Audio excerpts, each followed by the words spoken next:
that his wife will find out that he had a relationship with my mom. And when he met my mom, he told her that he was a widower.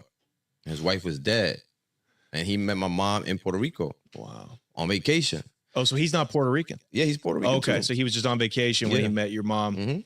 So you guys were your dad's second family. Yep. The secret family that every old school Latino man has. I don't have one, but yep. Right, old school. Yeah, yeah. You're more evolved. Yeah. So how did you end up in Harlem?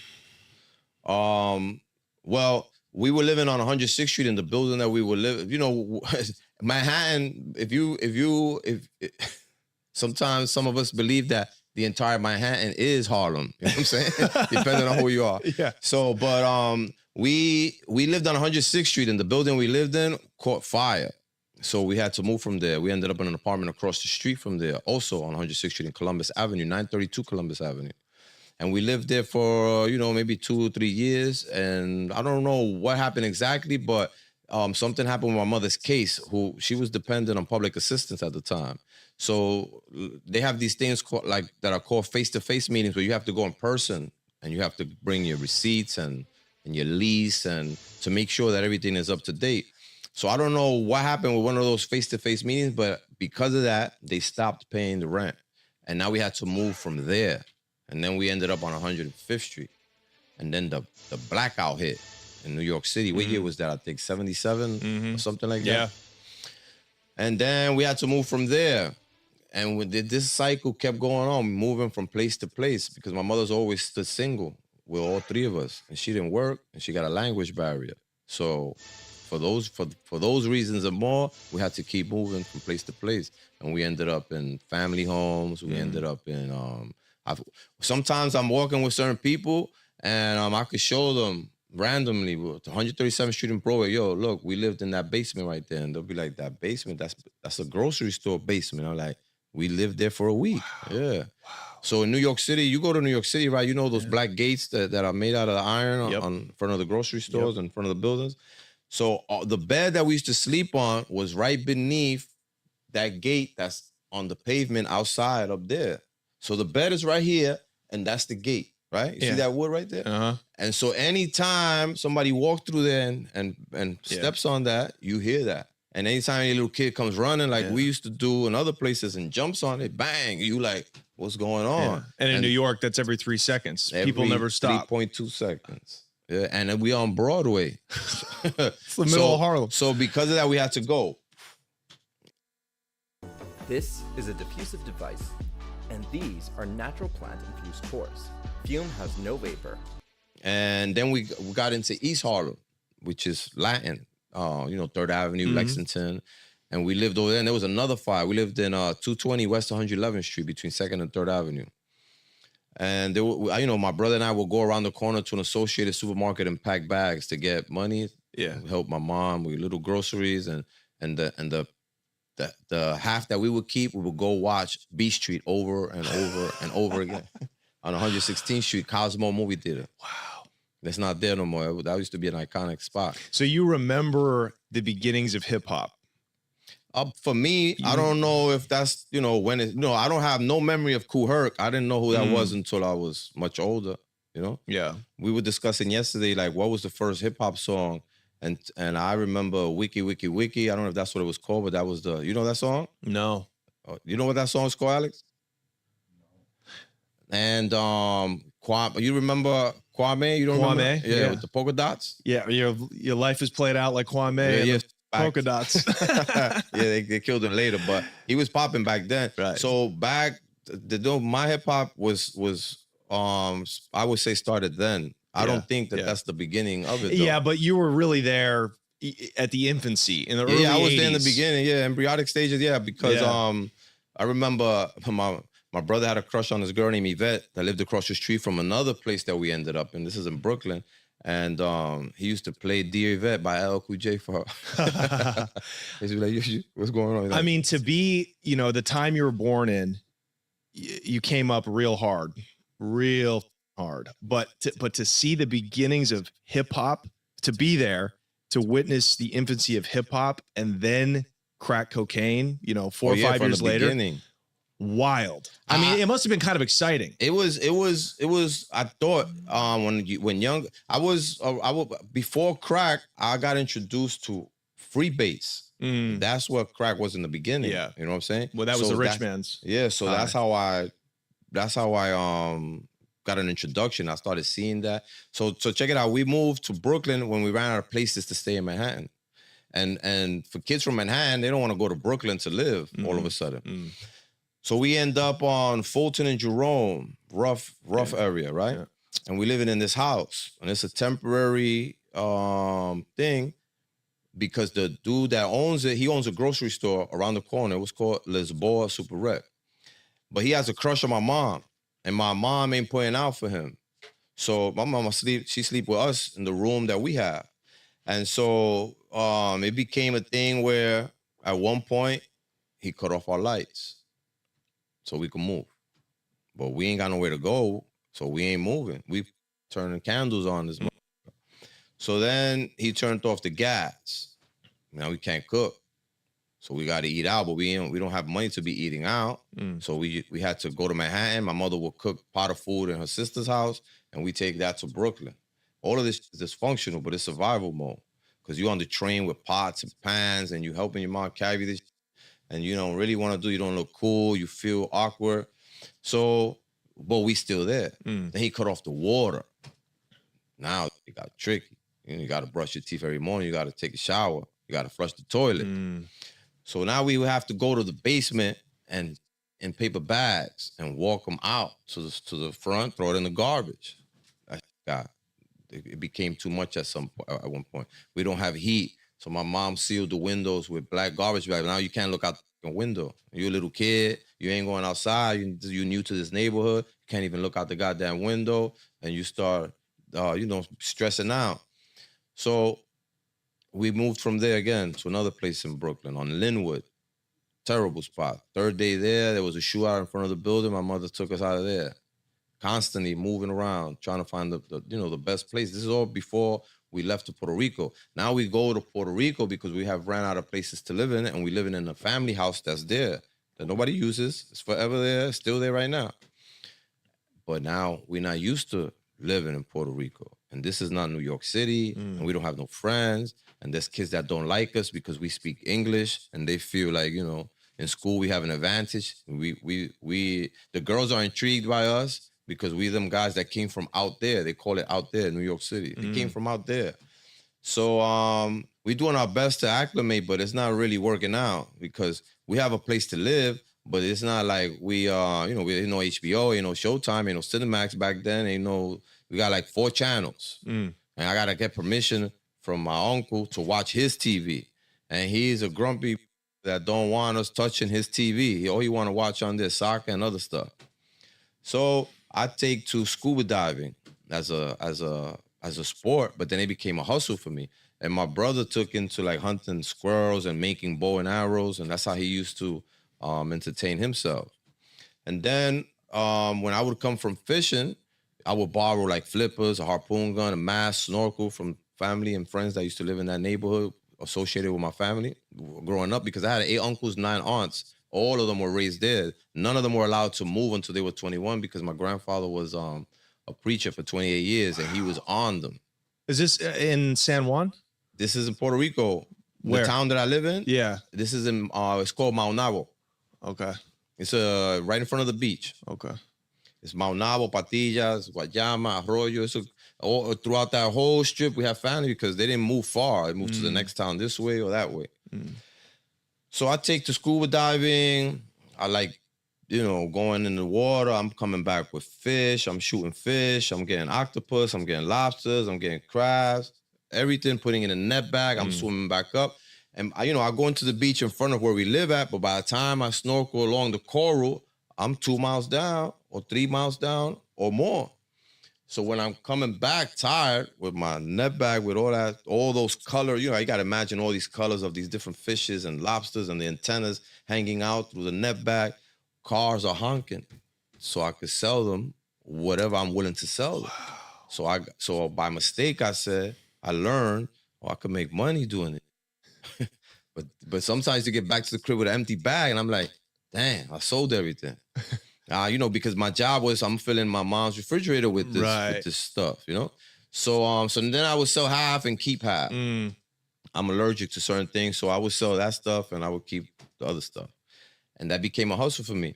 So then with that money, I started buying little pieces of wood and wheels, and we made a little like terrible looking cart with wheels. And I started putting mangoes and yuca and llame and quenepas and lemon and lime on there from around the house that is growing. And it's growing wild. You know, some of this stuff is a burden to have growing because you're not using it and you got to constantly be cleaning this. Otherwise, you got fruit flies surrounding your property. So when I can't fish, I'm selling fruits, vegetables, and through this strip, a lot of gringos come. So and I got my sign and it says 4 for $1 of certain things. Yeah. So they like, you speak English? And I'm like, yes, I do. And that made the transactions easier. So I was able to sell them whatever they wanted that I had, plátanos, guineo, I'm saying plantains or bananas, yuca, yams. And that's how I started putting money together for my escape back to New York. However, I made a mistake and I told my aunt my plan. And she took my stash. She didn't steal it. She just gave it to my mom. She said, yo, this guy's planning to leave. He told me he's saving money. He has this much for the flight. And he's saving now for the taxis because it's a $100 cab ride to where we live at. It's in the country from San Juan. So when she gave her that plan and my money was gone, it destroyed me. But wasn't the whole plan for you and your mom and your... No, I was planning. My mom was willing to stay in Puerto Rico, and that's that. You know? Right. So I was thinking if I could go back to New York, maybe it would have failed, you know? But that was my plan, to come back to New York and somehow get an apartment and somehow make money and somehow send for my brother and then get my money. But it wouldn't have worked. Because it sounds more like, from an outsider's perspective, you're like, why would you want to go from living with no lights, no water in Brooklyn, you know, the hood where they're shooting at each other, to like this tropical beach, you know, like you're poor there, but at least you can make a living and survive off of the ocean. Immaturity. Immaturity. Have you heard about the perfect storm that's brewing in real estate right now? Listen, I just spent an entire week with Tony Robbins, 27 other... I no longer had a little girlfriend there though, you know? I couldn't go outside anytime I wanted to. It's 7 o'clock at night. Everybody should go to sleep in the country, you know? You were addicted to that New York fast life already. Every morning you got this going. Every morning. I'm throwing shoes at the roosters. I couldn't get used to it. So, but later in life, visiting over and over again, now when I was making money and I go back to Puerto Rico, back and forth, that's when I really appreciate it. That's when I could stand somewhere and smell the fruit still on the tree vine, and I'm like, man, that's special. The small things, you know? You got to lose everything sometimes to appreciate everything. Hey guys, real quick, let me tell you about an experience I had recently. At the end of last year, a video streaming service I was subscribed to raised its prices for users. I don't stay up on tech news, and I tend to ignore emails from these companies because, let's face it, it's usually spam. Luckily, I had Rocket Money, and they alerted me immediately of the price change. The price change made me rethink my subscription, and ultimately, I canceled it. And there's a ton of other stuff that I found out I needed to cancel because I was not. In New York, it was cold. We pulling up in a car to 106th Street in Columbus Avenue, where my aunt and her husband live at. That's gonna be our first stop. And as we're getting there, I see, you know, my old neighborhood, but it looks different. I see a lot of Dominicans. So as the car is pulling up, it's in the eve. It's I don't know what time it is, but it's dark already, right? And a lot of the stores are still open, and I see a lot of people hanging out. And I don't know none of them, and they don't look familiar, but a lot of them have curly hair, and those were little like perms that the Dominicans were doing when they come over. During that time, that was a style for them. Yeah. What is the difference? What is the most marked cultural difference between Puerto Ricans and Dominicans? Between them? Yeah, like what is the big difference? You know, you're both Afro. Nothing. Right, you're both Afro-Latino. Yeah. You both speak rapid-fire Spanish. You're both curly-haired. Nothing to me, in my opinion, nothing. But Puerto Ricans, Dominicans have always had beef and problems and race issues, unfortunately. So when I see them, I'm a little intimidated because I don't know these people, and they everywhere. I'm talking about everywhere as we're coming through Columbus Avenue, and we go upstairs to see my aunt. We come down. Now they're gonna take us to where we're gonna be at temporarily, which is 4 buildings down on Columbus Avenue, but on 105th Street. My aunt lives on 106th Street.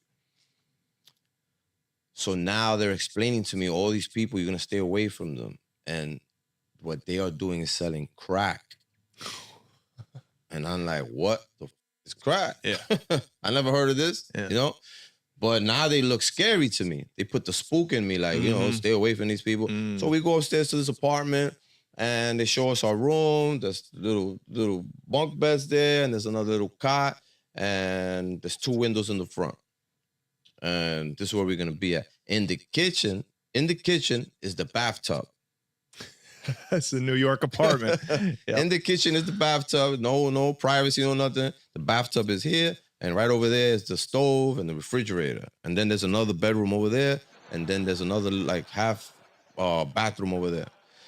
So this is where we're gonna be at. That's where I saw that movie. What's it called? Ferris Bueller's Day Off. That's during that time when that movie was out. So we're talking like 85, 86. Or 86 or 87, something like that. Okay. And so I thought, we cool. We got beds, we got windows to look out of, you know, we got a place to chill. That's it. Wow. 2 weeks after we got there, my brother, you know, we got registered in school. We get home from school. My mother tells us we got to move. I'm like, what? What happened? She didn't want to tell me what happened. But we later found out, same issue. That's a single man. He thinks he got a woman through a catalog. He wants her to not be sleeping in the room with us. He wants her to sleep in his bedroom. But that's not what she signed up for, and that's not why we're here. You don't got to mail order family, you think. So we leaving. So from there, everything that we had fit in Glad garbage bags. It wasn't much, and we got to each carry one.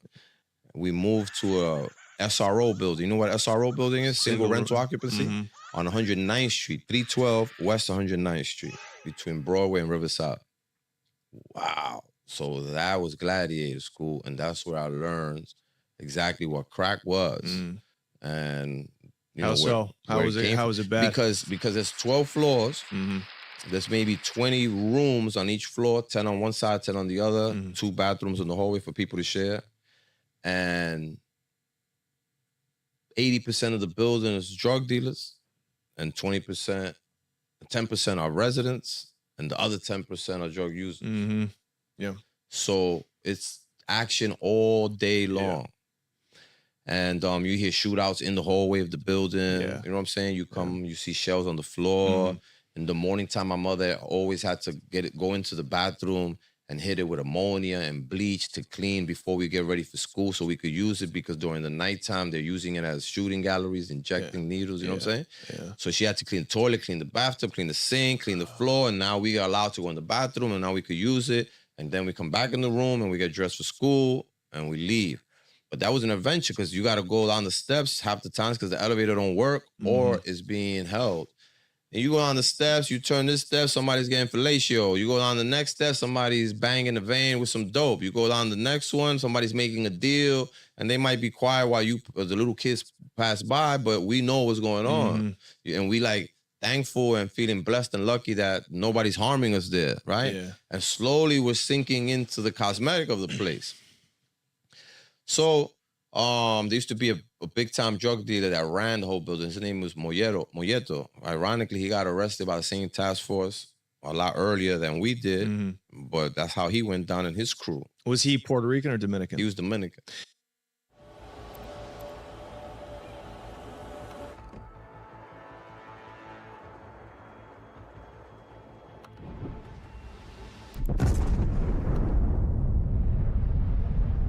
Now, at this time on the west side of Harlem, because Dominicans are known for dominating Washington Heights, you know, 165th Street and higher. But on the west side, low numbers, 106th Street, was it Dominicans dominating the crack trade from the beginning? Yes, all the way up to 165th. Wow. All the way up to the Bronx. all the way on 137th, on 145th, on 155th, on 165th. So you would say that overall, they were the biggest. They were bigger drug dealers than Puerto Ricans in New York City. As far as crack. Okay. What were the Puerto Ricans doing? Heroin. Do you know why that was? Do you have I don't know why, but you think it's just they have connects to wherever the source country? Well, in order to have a good dope connect, you got to be part of a small circle. Anybody could sell dope, but are you selling good dope? If you're not getting China white, you're not, at the time, if you're not getting China white, you're not selling good dope. And the Chinese had the China white. Yeah. And so maybe the Ricans were just plugged up with them. I believe that it was easier for Puerto Ricans who were already here and in the mix since, early 80s, 60s. Yeah. No, way back when. There was a time that people sold penny bags of dope. Right. So. Oh, right. So the Puerto Ricans had a legacy of selling dope. So that just carried over. That's what I believe. That's my experience. That's what I've been. The people that I know, and my mentor, he only sold heroin. Right. And I learned how to cut and package heroin and compress heroin from him. And he explained to me the history. At the times the Chinese would sell you a brick of dope and it was round. It wasn't a brick. Right. It was a circle because the way they were importing it was in wheels. Wow. Is that right? Yeah. And then, Boy George, famous heroin dealer. During that era, that's the era. Yeah, he's from the Bronx, and he was like a 20-year-old making millions of dollars a week at 20 with heroin. Yeah, so it's just he wasn't too smart.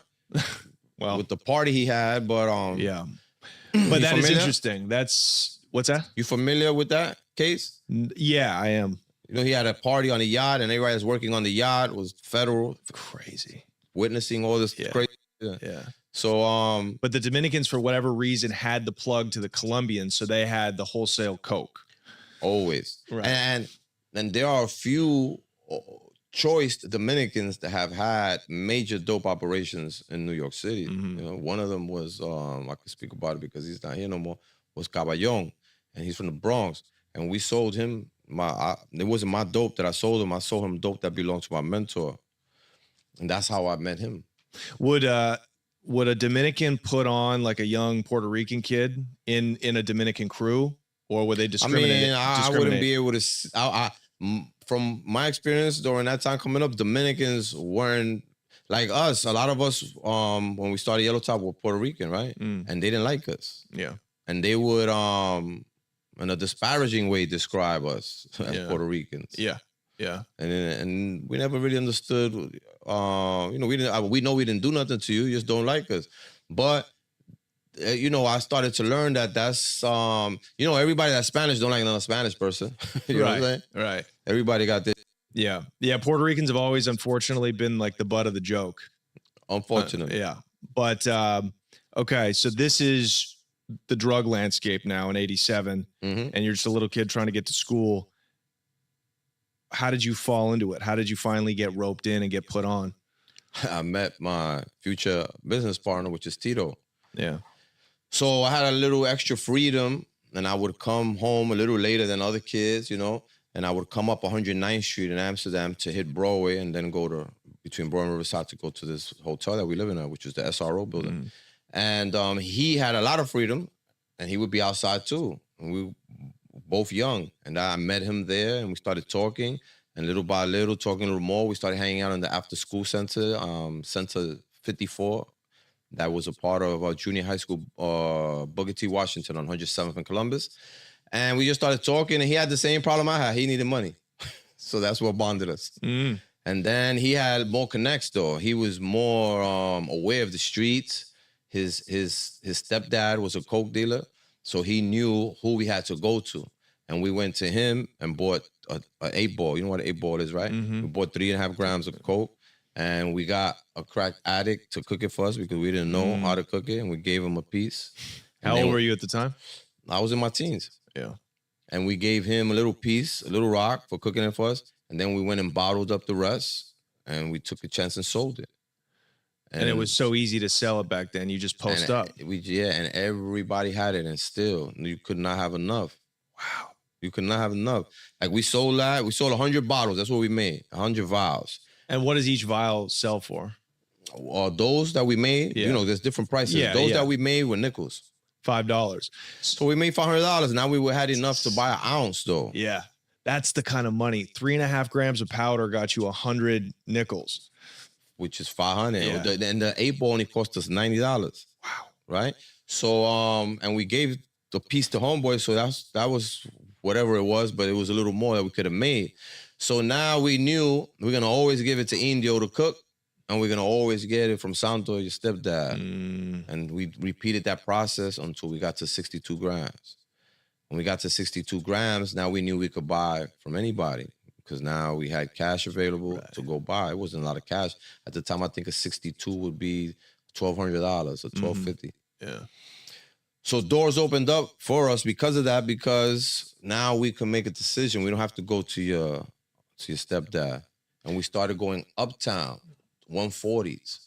Now the trade up there was they selling cook-up. And cook-up is basically crack already made.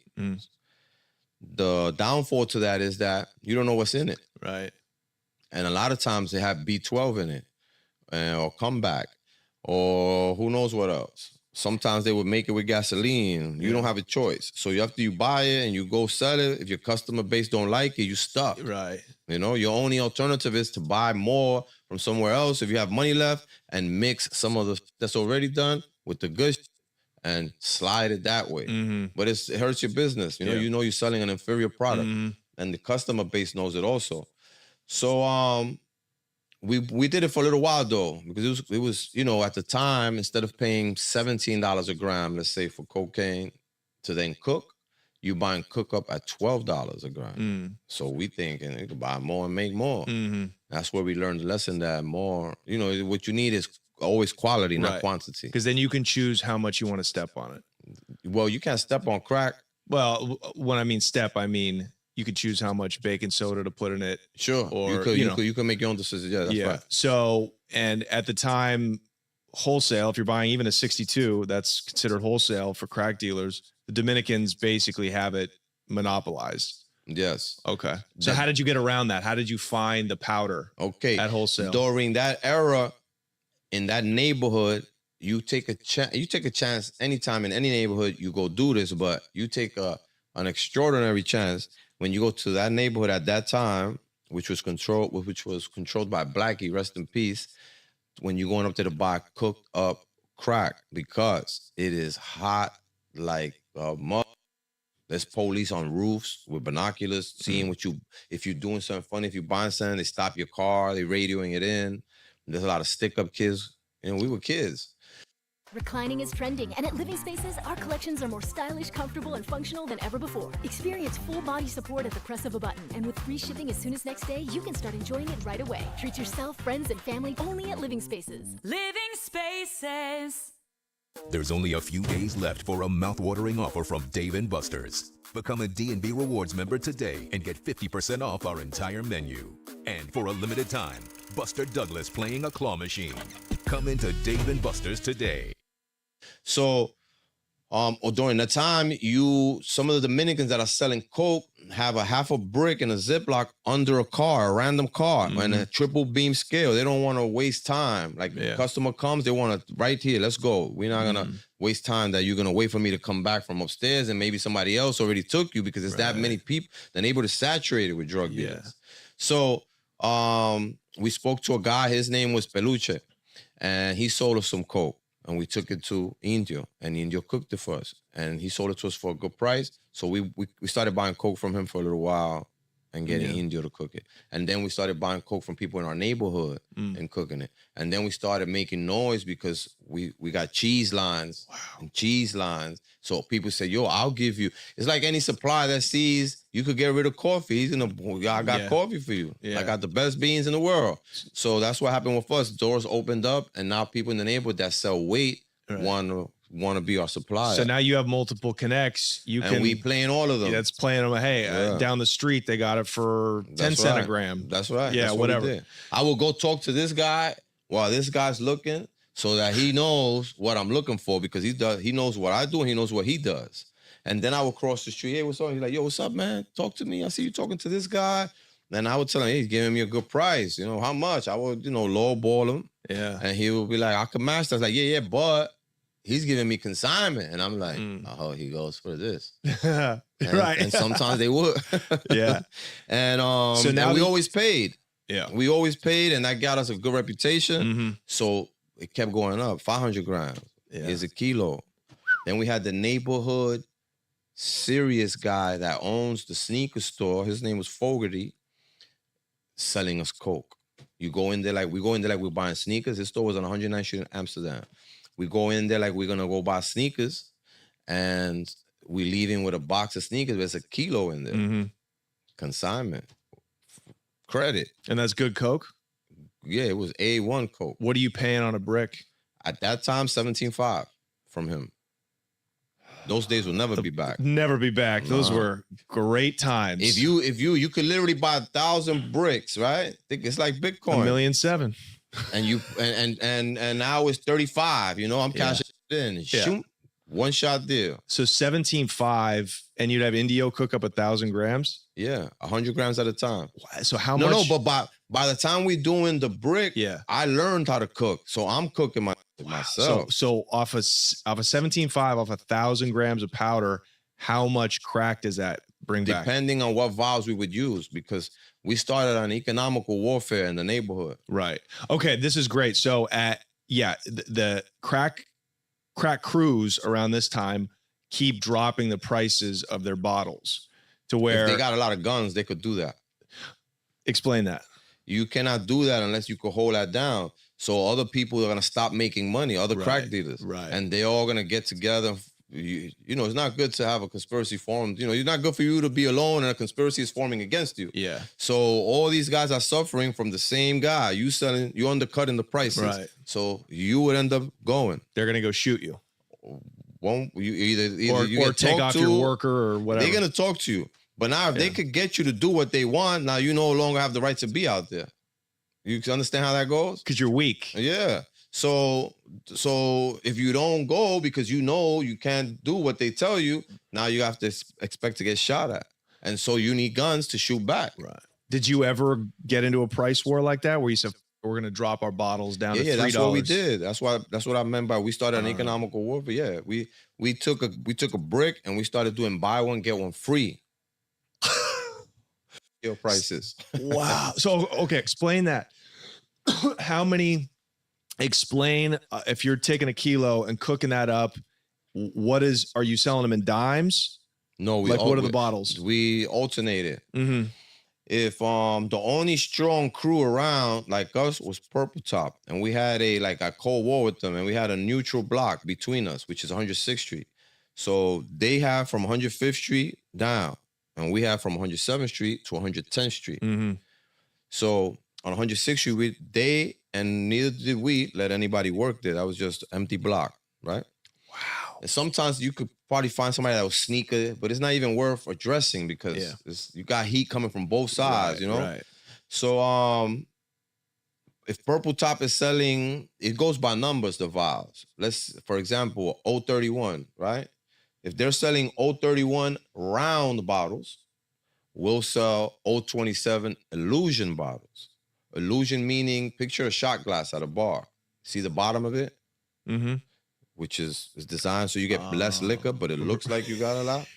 So we would use illusion vials that are smaller than theirs in reality, but look like they're more because of the illusion. Right. You know? Wow. And then we figured out if we use the caps that belong to the old 34 bottles, those come with a stem inside. It's not just the cap. So you would see a little, and then you just have to fill the vial to that little stem and it's full. So why use the ones that are without a stem? You have to keep putting more in. And then we figured out instead of just smashing the crack and filling a vial, if you cut it in perfect little miniature boxes smaller than a Tic Tac, right, you could stack them on each other and less goes in. Wow. So you weren't even weighing these out. No, never. It's just whatever fills that bottle, and you decide to charge whatever you think you can get for that. Yes. So they would sell 031s for $5. We would sell 027s for $3. Okay. So you're selling $3 and they get one free? This is different. If I come outside today and they have 028, we're going to put 034. They selling them for $5. These are $4.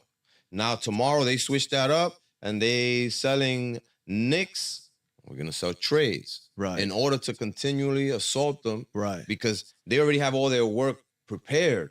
Yeah. So they have to finish it. Yeah. But we switching every day and they can't keep up. And that's how we climbed over them. You're literally operating like it's any other commodity. It's like the stock market, up and down Coke prices every day. Depending on the day-to-day basis. So when we did the buy one, get one free, we never gave away anything for free. Everybody just felt like they were getting something for free. Well, you're still profiting. So what do you off of a kilo? No, I mean, they never got an extra bottle. They never got the Why extra did you bottle. say? Oh, okay. Okay.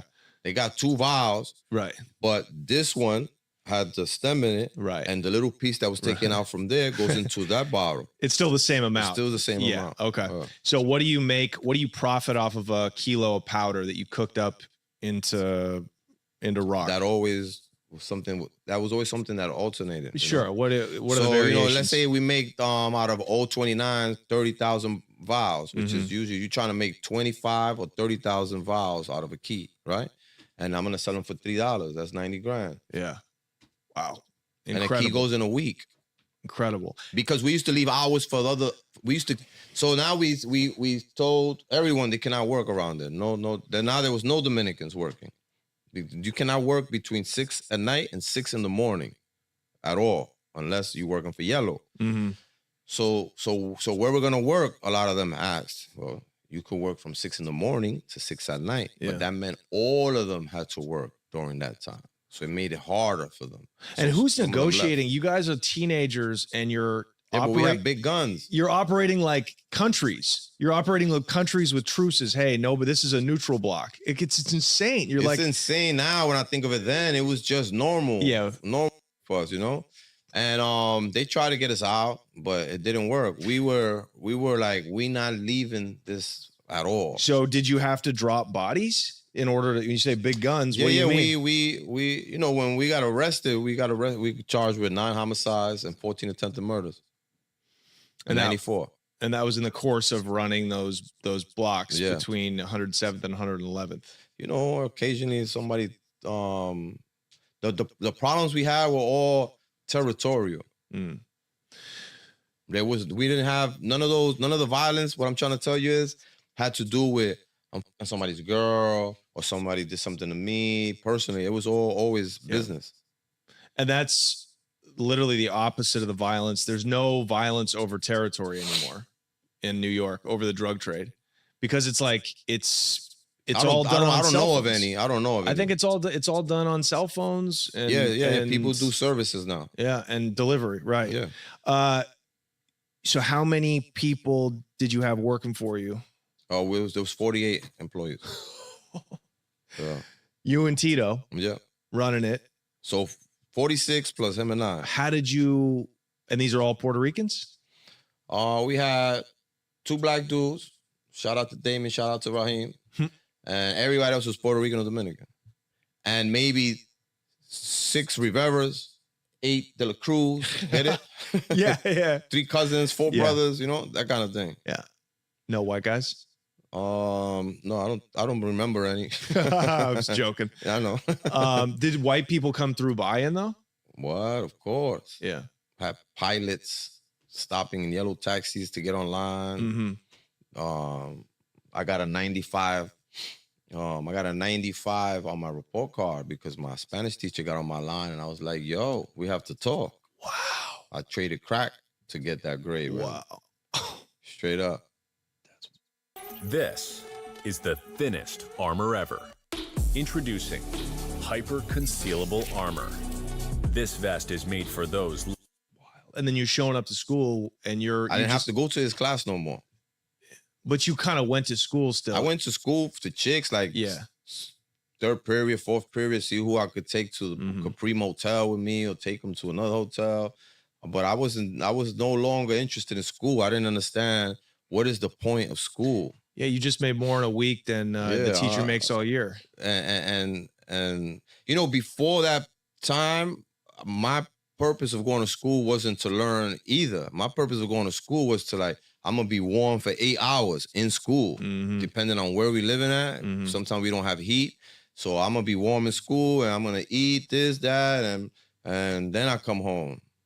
So what did you do for mommy when you came up, and now Yellow Top Crew's running? Did you move your mom out of the SRO? Oh, of course, yeah, Yes. yeah. We ended up living on 107th Street in Amsterdam, the Upper West Side, Yep. which is very trendy now. Yeah. And she kept that apartment for 30 years. Wow. When I got arrested, I sent her to Puerto Rico, and I encouraged her to find a house. My mother would never accept money from me. I would have to sneak money into her coats, into her purse. If she's in her sister's house for the weekend in Brooklyn, like throw away her dresser or the bed and get new. Otherwise, she won't accept it. Right. So with her, it was never a money thing. And she never knew really what I was doing. I told her I work in this store in the Bronx. I gave her a far address knowing she's never gonna go over there because she don't really. My mother would never. People in the building didn't know that was my mother. She wouldn't come outside. Yeah. It's always been that way. She's just very very shy.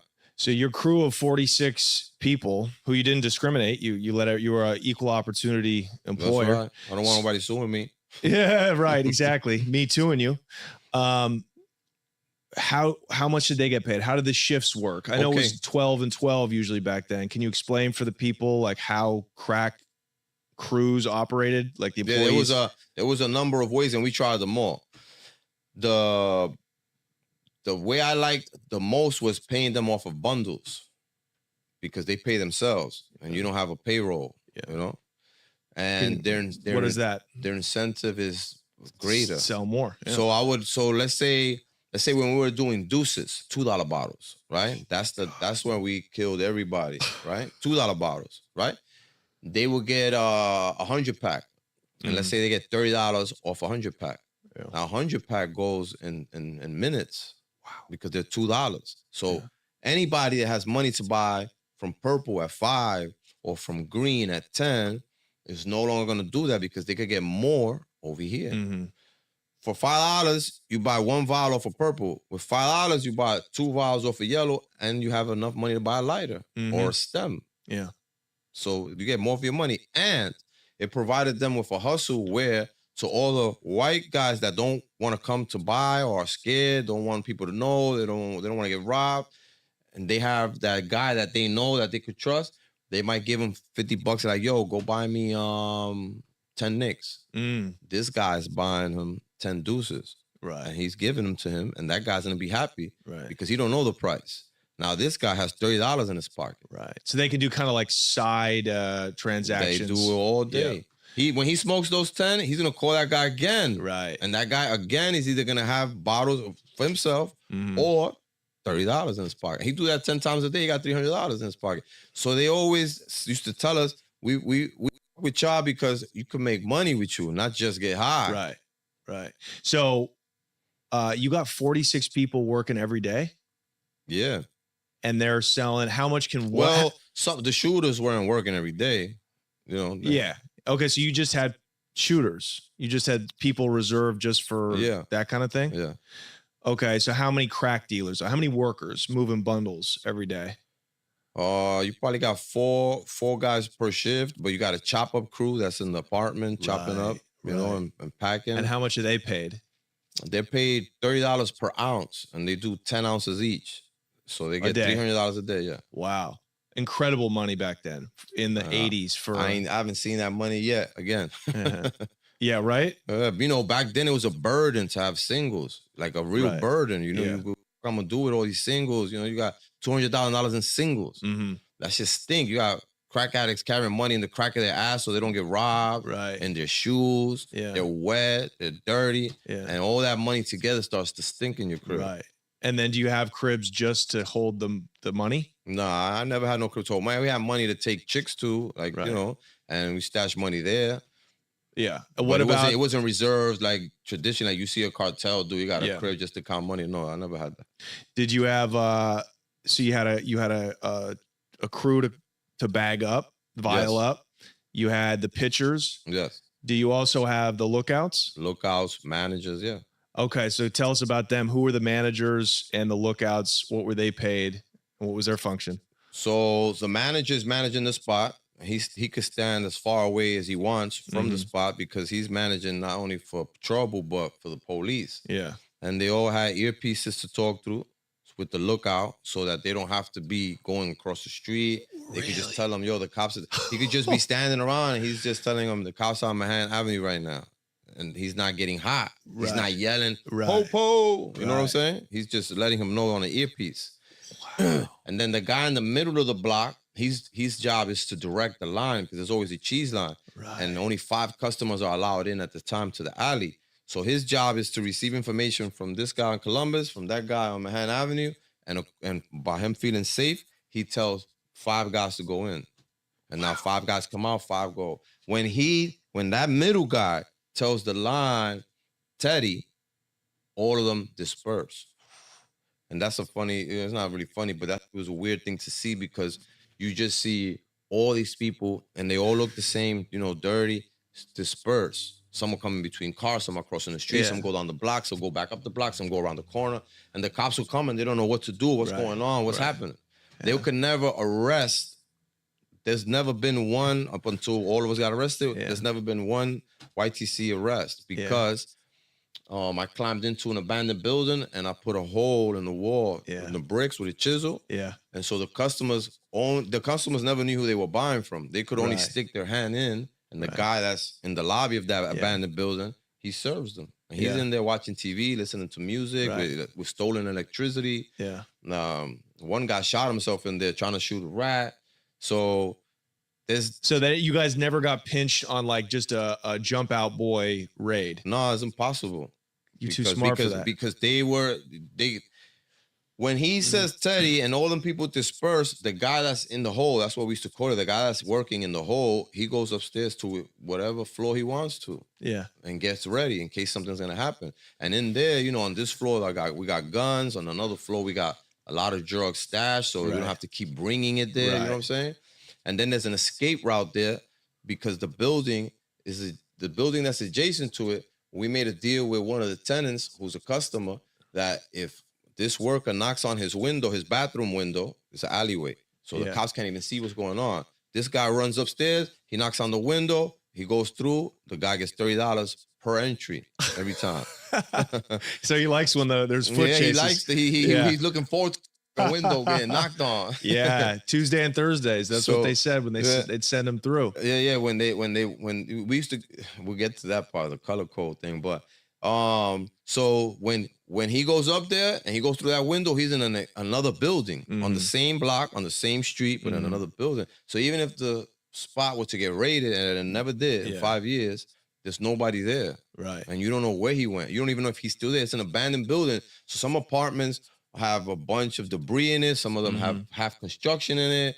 Old mattresses that you can never search it. Yeah. People don't know now. Harlem was falling apart back then. Yeah. There was just so many dilapidated buildings, so many places to hide, so many places to run, so many places to stash, so many places to live in as what's the word? What they call that? Squatting. Yeah, squatting. Some people took over abandoned buildings and just cleaned them out, sealed the windows, and that was their building. Yeah, and now you're in business. Yeah. So it's literally 16-year-olds taking over New York City buildings and opening up shop, and now drug markets. Yeah, and now it's 30 grand a day or whatever it is. Yeah. If honey barbecue chicken pizza isn't your favorite type of pizza, it will be after you try this recipe. And it's finally summer, so we're making it outside on the grill. I preheat my pizza stone, and if you don't want to make it outside, that's totally fine. You can make it in the oven. I'm gonna get my area nice and prepped. You need plenty of flour, and when pressing out the dough, I recommend using your hands so you can keep those air bubbles nice and trapped. Chop up my cilantro, my onions, and the star of this dish is Boar's Head sweet peas, honey barbecue glazed chicken breast. I got it dinner cut from my local grocery store, diced it up, and it was perfect. Oh my gosh, for this pizza. I smeared on some barbecue sauce. I like to use fresh mozzarella chunks. You can use shredded, add on your red onions, your beautiful chicken pieces, and some cilantro. Pop it on your pizza stone for about 5 to 6 minutes. Brush the edges with a light olive oil, and you are ready to serve. I like to garnish with extra barbecue sauce, some green onions, and some freshly grated Asiago cheese. It's crispy on the outside, soft on the inside. Oh my gosh, this is amazing.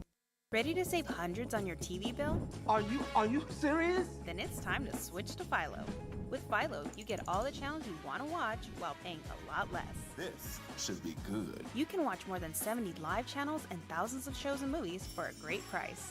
Stream top channels like AMC, Paramount Network, WeTV, and more. Like, I swear to you, it don't never fail me. Philo's got everything you need in one spot. So what are you waiting for? Start a 7-day free trial now.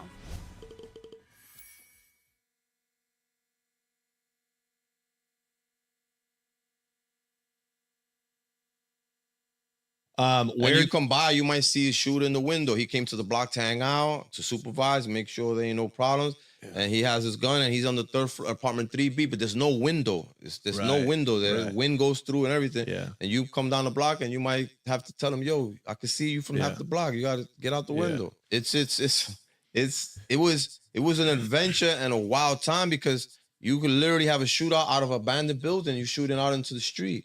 So you have people dumping down onto the street. It has happened, yeah. Like snipers in a war. Not one shot sniper. I'm talking about clang clang rapid fire. Wow. Because somebody showed up that we know is up to no good. Trying to rob you. Trying to stick us up or plot, you know.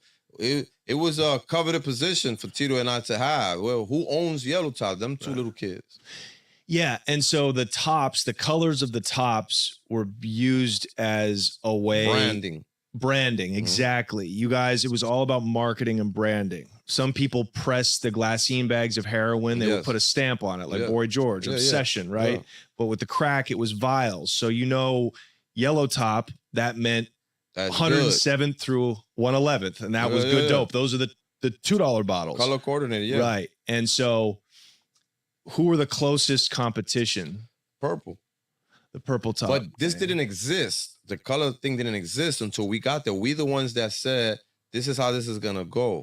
And we did that to try to emulate our mentor with his heroin operations. Because we couldn't find good heroin. That's why we didn't get into that. So in order to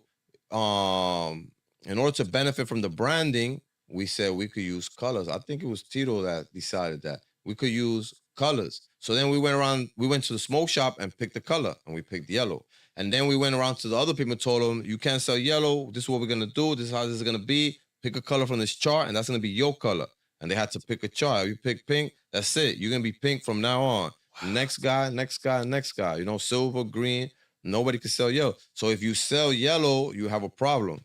Yeah. Because you're definitely trying to disrespect and, you know, and take money out of what we're doing. Wow. So nobody never did that. You were able to wield such power. Like you just told other crews what it was and they listened to you.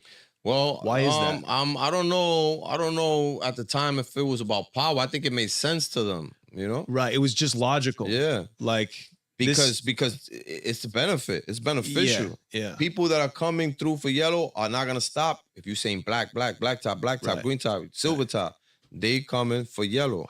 And that's it. Think about Wall Street white boy traders coming from the financial district, the place that runs the world, right? Guys making millions of dollars back then in the 80s, and they know what yellow tops are from black kids in Harlem. And do you know what I mean? How wild is that? And they have. I've sat with some while they have smoked our product. Yeah. And I would wonder, how is this dude not dead? He is popping. This is in 92. He is popping. That's when I first learned about Percocets.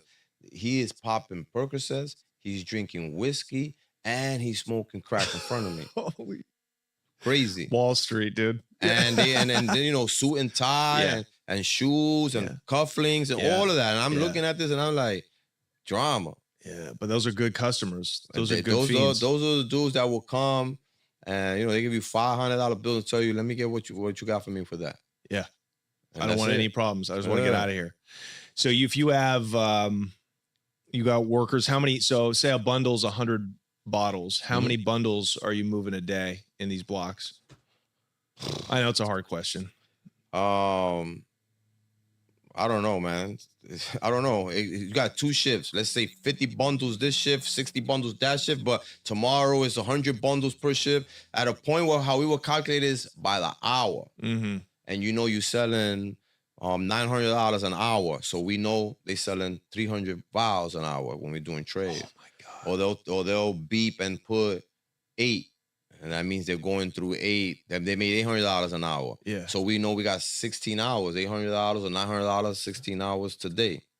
But if it's between the 1st and the 7th and people got their checks or their SSI checks or their welfare checks, we know that that's going to increase. Those were the busiest times? Those are the busiest time because we are 3 blocks away from a major housing project. Right.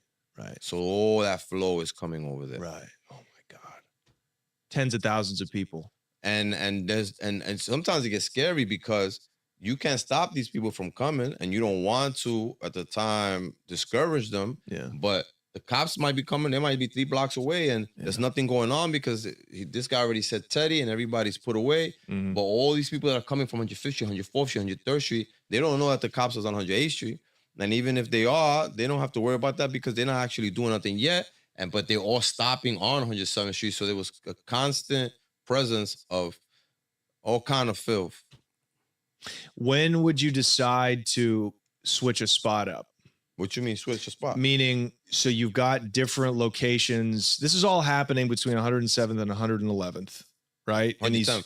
110th. Okay, so basically 4 blocks where you stash, you cook, you distribute, you count, rinse and repeat. Where the fiends actually go to the lines, did you start moving them indoors as the blocks got hotter and there was more cops around? Or where did you actually do the serving from? And when would you decide to like switch up a location to serve? Okay. To go hand to hand. So since we are primarily on 107th Street, we mostly stuck to 107th Street, but we can put it in any of those other blocks. Okay. We never would do that. There came a time where we're paying some cops off and they're letting us know during this time. I skipped, we could go back whenever you want.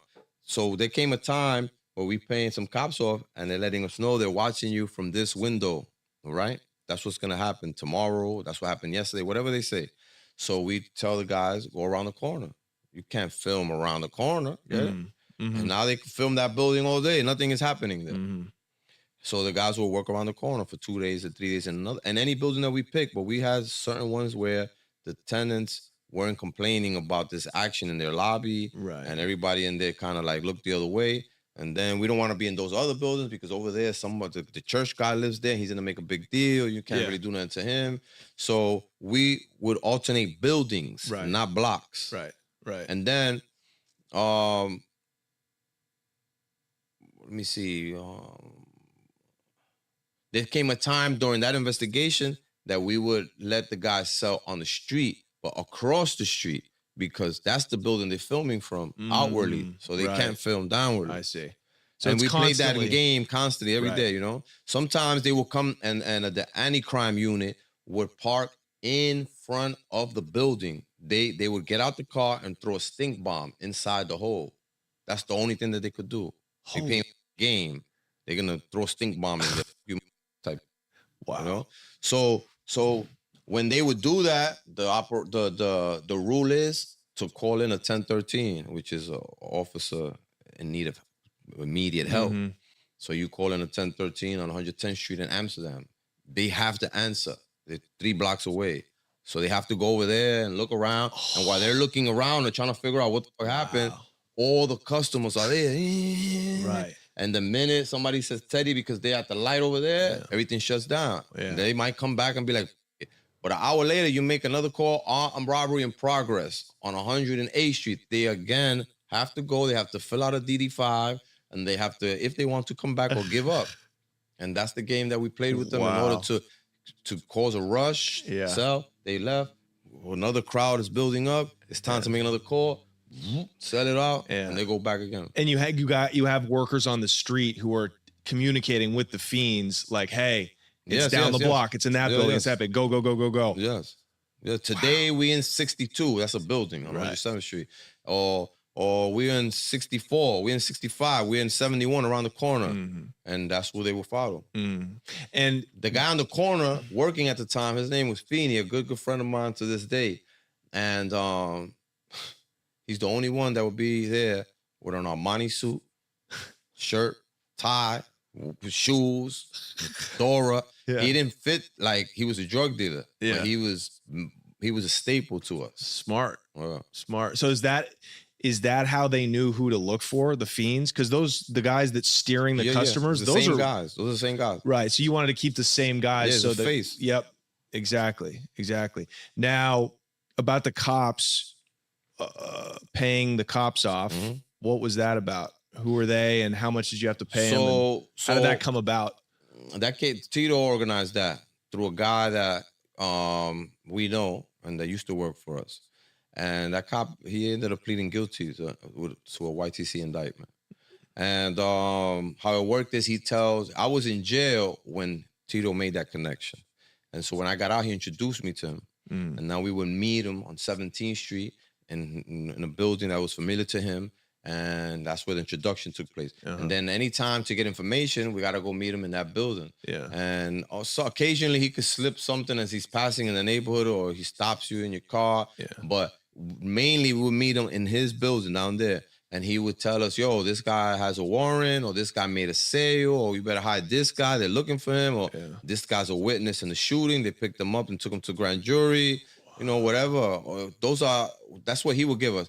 But if we have specific questions, he would also answer them. Or if we want him to take down a picture in the precinct, they have like a warrant board, so the cops during roll call could look at it in case when they get in their cars, they have a fresh look of people that are wanted. So, yo, you could take that picture down from there. He would, whatever he could do, he would do. How much would you pay him? It depends, you know, usually $500 to meet him, talk for 10 minutes, see you later. That's that. He wants a scoop on coke because he used to sniff coke. Like, yeah, you could go take coke from this dude. It's gonna be over here. He puts it in this mailbox, and that's your pay. And how often were you meeting him? Right before we got arrested. You know, they had a relationship already while I was in. Okay. Right before we all went down, I would see him maybe 2 times a month. Okay. Oh, it's a pretty cheap. That's cheap information. $500 a meet. I mean, yeah. I mean, you could look at it that way. It's worth that. It seems like a worthy investment. It was worth it to us. Did he give you a piece of information that you remember that like saved your ass? Like, oh, hey, this one of your workers is wearing a wire. Or no, nothing anything like that. Nothing like that happened with us. The most valuable information for me was when he would give us information about the guys that I wanted for murder. In your crew. Yeah, the drug. You know, thank you and all that. But yeah, you know, we weren't really worried about no drug charge. We had the best lawyer in New York City that you could have, and she was like my mother, so she's doing anything and everything. And cases are getting dismissed, and we never worried about drug charges. I had one drug charge, and it was a fake charge they put on me because I got arrested for pistol whipping a dude on 105th Street. I got caught with the machine gun on 107th Street. And I got out 9 hours because of this lawyer and her connections. So that pissed off the actual anti-crime cop that arrested me. He was like, "How the f you out here already?" And then I boasted about my attorney. So all of a sudden I had a burglary charge. Like 2 weeks later, now he's arrested me for burglary. I never burglarized no place. Why would you? But I had a chalice in my hand. It was New Year's. I had a chalice and I was pouring Moet into it and drinking out of it on the block. And turns out that chalice was stolen from a church. I bought it. I didn't even know it was gold. Right. I didn't even know what I had in my hand, to say the truth. And he's supposed to charge me maybe with stolen property, but he charged me with a burglary. So they take me to the 24th precinct and they tell the sergeant, you know, you got to go in front of the desk sergeant and they book you. And he writes down what you were brought in for. And he's like, this dude is not no burglar. And he's like, we need the OT. And he just waved them off. They put me in the pen, and that was it. Then I got out from that. So then they charged me with a sale. That's what I was trying to tell you. I only had one sale, and it wasn't my sale. You know, I never sold nothing to the cops. And because you weren't touching anything at this time, except the cash at the end of the week. Yeah, a few titties, some money, that kind of thing. Yeah. So what year did you come? I assume the cops and the detectives by now, whatever, 89, 90, when things are heating up for real those years. You're making crazy money. Do they know you and Tito are the guys? Yes, absolutely. Okay. So you guys never tried to touch Never got caught with anything, but you know, have guns on you. Yeah, nothing. So were you? But that was our fault, you know, because it probably would have helped if we ain't buying motorcycles and cars without license and getting stopped every day for driving cars without license, you know? Yeah. And Tito used to rip up the tickets and just throw it back at them. So it would have helped us if we weren't so overt with everything we were doing. Yeah. So were you doing that? Were you driving like foreign whips and doing that? Yeah, we had but we were too young, so we didn't look right in these cars. You know? Yeah. He has a 5.0 Mustang convertible. I'm in an Acura. We racing down Columbus Avenue. We literally, you know, we kids, we teenagers. Yeah. And then tomorrow I'm on a motorcycle speeding all in the neighborhood. I got 2 bikes taken from me, DEA and regular police, and that gets around in the precinct. And then I wanted to show off, and my ego was hurt, so I went and bought another one. And this time I wouldn't stop for the police. I would keep going. So we made ourselves hot, is what I'm trying to tell you. Yeah. Well, everybody did, though. Everybody did. We should have known better, though. We should have known better since everybody else did. Because you're second generation crack dealers. You know, crack really hit in 84, 85. You were not then hustling. You were a little too young. Yes. Did you look up to cats like Alpo and the Harlem crew, Rich Porter and you know, AZ and all them? Yes. Okay. Because Alpo will come with maybe 30 or 40 other guys on motorcycles through Columbus Avenue. And I was into motorcycles. So I was definitely impressed by that. Yeah. Were they already in prison by then, or did you ever like cross paths with them, Alpo and that whole famous crew? Yeah. We had a unfortunate incident where one of the members from his crew was shot, and Tito was arrested for it. He was shot in the chest a couple times uptown on 141st. He's a legendary guy. I respect him. His name is Gangsta Lou. Yeah. He's been around for a long time. Yeah. And he was very talented with music. Yeah, I heard of Gangsta Lou. Did he survive? Yeah, he survived. Okay. They took Tito to the ambulance, and he told the cops it wasn't him. Do you think you made more money than the other crews? Yeah, for sure. And we always had more coke. The guy with the most coke is the one that rules. Unbelievable. Well, they never had a plug. Like none of the people in that neighborhood had there were plugs in the neighborhood. But as far as crews and young kids, nobody had what we had. Did other crews go? Were you still going to the same guy who had the shoe store? No. Okay. No. Did you get better plugs? Yeah. Who was the man at the time? At the time, I got a plug where I was able to buy for a short while bricks for $15.5. Love. Yeah. $15.5. Impossible. Great Coke. Yeah. A1. At the time, Metro Coke and Scorpion were what was the best. The first generation was Centavo Coke. Centavo is a cent. Yeah. And the Coke was called that because it had a lot of you could put an ounce. It looks like you got 100 grams. It was fluffy and expanded, soft, right? So it sits there. Right. So with the eye, it looks like it's a lot. Right. And then you had at that time the what reigned supreme was fish scale. And that's the opposite. That's super compact. It's compact type, but when you open it, you see the scales. Yeah. The shine. Little yellowish glitter. So that's what was ruling at the time. Yeah. And were those Dominicans that you were copping from? For us, yeah. Okay. But when I got, as far as the fish scale, but when I paid the lowest was from a smooth cat from Uptown. His name was Benson. Mm-hmm. I'm mentioning his name because I got his permission to mention his name. He's still outside. He didn't go down with us. Wow. I never mentioned his name. And he was a big motorcycle guy, wheelies, you know. Mm-hmm. Racing motorcycles. He was doing a lot of things. He was a young guy also. But, you know, our introduction wasn't so good. Sorry, Benson, if you listen. He had a girlfriend, and she became my girlfriend, and then she became my wife.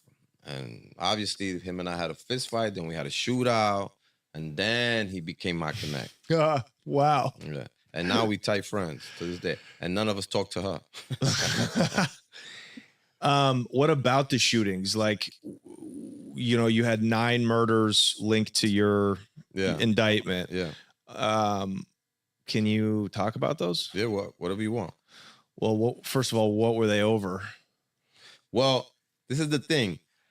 We got indicted for all those murders, right? But it wasn't necessarily because it's Tito or me associated with those other murders. Some of them were ours.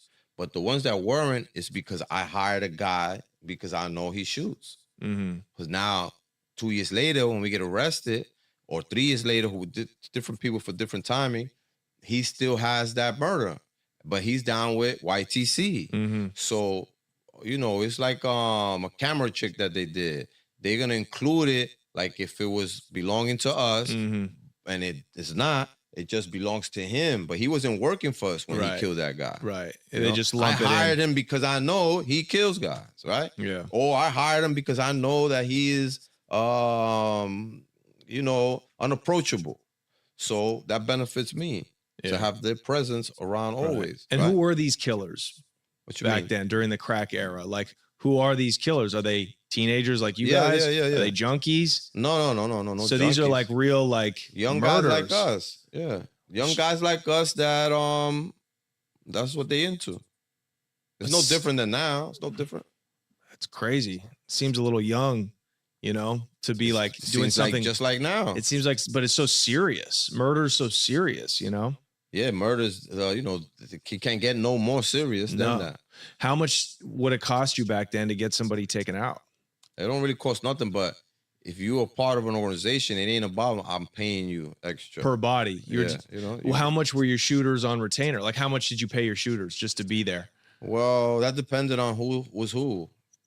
Some guy might get $5,000. He might have not shot nobody in 6 months, but he gets $5,000 out that money every week. Right. You know? Right. So if you got $5,000 for the last 3 months and you got 40,000 or 50,000, whatever it is, you didn't do nothing, but now you got to do something. Yeah. You already got paid. Right. You know? Wow. So you paid. And some people would be willing to shoot based on the loyalty to the crew. Right. So right. He's telling you, yo, I'm going to light this dude up because of this reason. This is what he did, or this is what he said, or this is what I found he's trying to do. And it was up to Tito and I to decide yes or no. And if both of us didn't decide yes together, the rule between he and I is it doesn't get done. So we both have to vote on it. Yeah. Yeah. So was there ever a rift between you and Tito, No. or were you guys always No. like in sync? Yeah, we were to this day. So, wow. So you had shooters just paid just in case you needed them, basically. Listen, That's it was a wild. chaotic time. Yeah. And then there's people trying to get at us all the time. So you knew you were going to need them. Yeah, you know that for sure. You know, you knew, in fact, you know, we knew we can't survive without them. Yeah. Okay. So a little more detail, if you could, like, why would somebody have to get knocked off for a couple, just give us a couple of reasons why. If you are plotting to kill us, that happened a few times. Yeah. If you are, if you stole a significant amount of work, right? Like if you were a worker. And but that I'm saying those are the reasons. Right. That particular thing never happened with Okay. us. Oh. For instance, there was a shooting in Harlem that had nothing to do with us, but it was by 3 members of our crew. It had nothing to do with us. It had something to do with one guy driving his car in a neighborhood. That was the newest guy that was down with us, right? So he had no say-so and no seniority. But he was driving down the block in Harlem. He was looking at some people strange. They look at him strange. He mouthed off to them. They shot at him, hit the car. He comes back to the block. He lies to 2 other employees and tells them that I and Tito want them to go handle the block. They go believe him and they go with him. And somebody then ends up dead. That's a YTC murder. Right. But it had nothing to do with me and Tito at all. Did you ever get robbed? Did stick-up boys ever get to you? Stick-up kids? To me personally, you mean? Yeah, or the to your crew. No. To 2 members one time when I opened up another spot a few blocks over, they got robbed once or twice by the same guy. But we never found him. We would go looking for him, like, let's go see if this dude is around. Randomly, and we never found him. Did you ever have workers get shot at by like crews? Because, you know, if you're selling deuces, now you're everybody else's business for Yeah, but purple that was our tops and- neighborhood, so there was no. We were the hierarchy. There's no voting. Yeah. There's no grievance box. There's no complaint box. That's what I mean. So you have people on the front lines getting shot at, though. There's been a few guys that have gotten shot at and shot. Yeah. Yes. Yeah. Okay. One time, Pito got shot crossing the street, but he had a bulletproof vest on. The guys in the car took off. We know who did it. One of them is dead. One of them is sometimes back in the neighborhood right now. Did that murder? He didn't die. But the guy who did? Well, I guess my question is, were there any murders that went unsolved to this day? Nah, hell no, man. You know, when you get an indictment, right, you either feel lucky or happy that something is not known about you, or you are eternally depressed because you know they have everything. That's the ladder we fell into. Yeah. It was a 95 count indictment. It was more than 100 pages, and everything was in there. For instance, we had a stash apartment in Allen. Is it Allen? Somewhere in the Bronx, right? And the owner of that house lived in the first floor, and the duplex that we had was on the second floor. And we had two guys living in there that were on the run for a murder, right? And they would take their girlfriends there too, and they would stay there with them. So the only way for them two guys to make money is to chop up. So we have to give them work to chop up constantly so they could, make money. But now they're playing music. And both of them sometimes arguing with their girlfriends. The guy from downstairs, the owner, he's saying they gotta go. I don't want them here no more. So Tito and I go and we moved them to Parkchester. That's the area in the Bronx. And we rent a little co-op and we move them in there. On the day we move them in there, it gets raided while we're downstairs. One guy is upstairs in the apartment putting things away. One guy is downstairs ordering pizza to take back upstairs. Tito and I are downstairs waiting to leave. Our job is done. We moved them there safely. We moved guns, silencers, grenades, everything into there, crack. There was even some dope we moved into there. Boom. 1 hour after everything is done, they got raided. They found street sweepers, silencers, machine gun, calico, 38, 9mm, crack, Kia coke, dope, jewelry. And worst of all, both of their girlfriends' cards for those census where when you're pregnant, that's an ID. So when we finally got arrested, on the indictment was all of that, even though no one got caught. Right. Even though it was a fake lease, even though there was no prints taking or nothing, all that stuff got confiscated, but nobody got arrested. The guy that was in the apartment was Damon, and he jumped out the window in boxers, no sneakers on, and ran and got away. Yeah. Pito that was downstairs buying the pizza to take upstairs, the other guy that's on the run, he saw when they came. Yeah. He's wanted for murder. Right. For two of them. Yeah. So he left. He called us and told us what happened. And we went back. And then we picked up Damon and tried to reorganize, see what the damage was. Yeah. But bomb squad was there because of the grenade. So that made the problems bigger. You're like, man, this is an issue now. Why you guys were running around with grenades back then? Those are good to throw in somebody's car, we were thinking at the time. Where would you get grenades from? That is sold everywhere back then. When you're a guy, he would come with like a portfolio suitcase. It's not a suitcase, but the artists have these big leather suitcases they put canvases into. Yeah. So he would come with that, and he would have an AK. This week he got an AK-47 in there. He got 238s. He got 2 grenades. He got some other. He got whatever he's selling. And he sells that, and then he goes back to Virginia. He comes back again. He's like, yo, I got more shit you need. Boom, boom, boom. But he's doing that with different people in the neighborhood. Right. So everybody is armed to the teeth. Everybody's armed to the teeth, but the people that could buy the most is us because we're making the most. Yeah. So everybody knew, like, them little kids have a lot of guns. They wild. They're dangerous. So, leave them alone is what they used to say. And you had a street sweeper at one point? We had a few street sweepers. That's on the indictment also. Yeah. Street sweepers at the time were easy to get, Wow. The hardest, or the most unique guns at the time that we got, for me at least, was a Calico and a Desert Eagle, because at the time, that's my first time seeing a Desert Eagle, That's a big gun for a little guy like you. No offense. But we got rid of that. That was too big. All right. We got rid of it. It's not like a New York gun. Nah, that is like some Charles Bronson. Yeah, bro. right. I used to carry around Glocks. That's what I used to carry around. Uh-huh. That was my favorite gun at the time. Yeah. Or the Beretta, the lethal weapon Beretta, 15 shot. Wow. And all those weapons were easy. $500, $400, Yeah. $300 to buy. Yeah, it's nothing. It's one bundle. Remind me whenever you remember, Mhm. so I don't interrupt your flow, to tell you about this gun dealer that. No, I want to hear about it. Just remind me. No, I'd like to hear about it right now. Okay, so I'm in the neighborhood and I'm on the block and I see Gloria. That's a skinny white chick. She's this skinny, but she wear black tights. So the tights are baggy on her. You know, the spandex tights. Uh-huh. So she's bringing a customer to the spot, and that gets my attention. He's a white dude. So I'm checking it out, looking, but she is from here. You know what I'm saying? She is purple and she's yellow and she's silver. Yeah. So I'm trusting that she knows what the hell she's doing. Mm-hmm.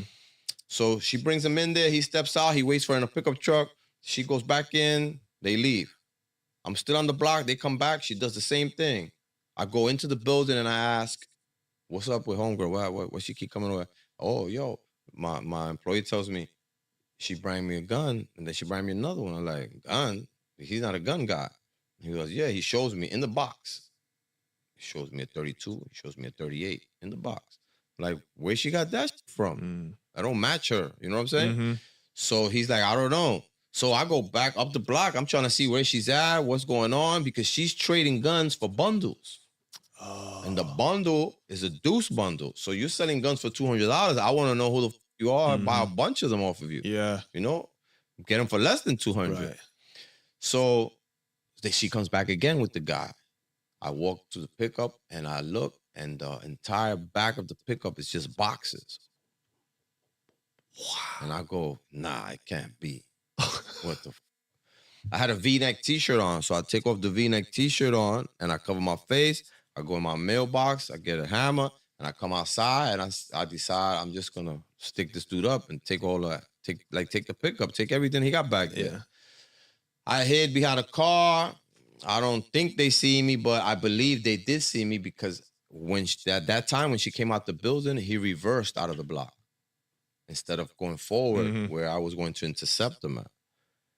But what I didn't know and what he didn't know, obviously, is that earlier they repeated that process on Amsterdam Avenue and sold guns up there. So other guys had the same idea. So when he reversed and left, he knew he wasn't coming back here, I'm assuming. And he started going back up there to buy. And up there they robbed him and shot him and took 84 guns from the back of. He was in Clinton Correctional Facility with me later on, years later.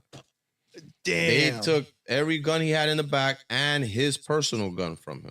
Wow. Now the whole hood uptown is strapped. Unfortunately, the guys that did that were enemies of ours. So now we have to think about it like, damn, this got all those guns.